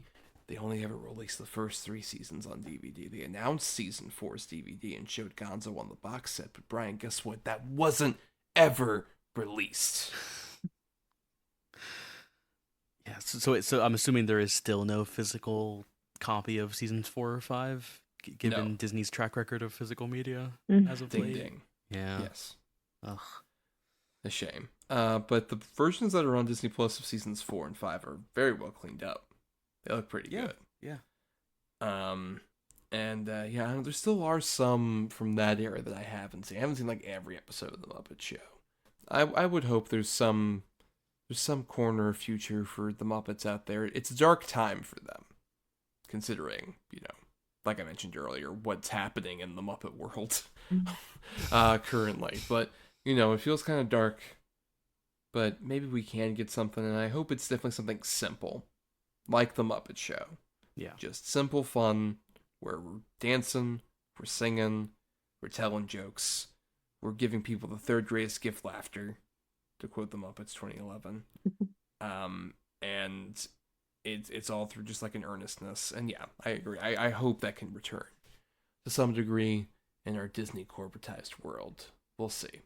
But on that note, after a long time, we're going to wrap up here. We want to thank our patrons, our cineast patrons. Thank you so much for helping out with the show.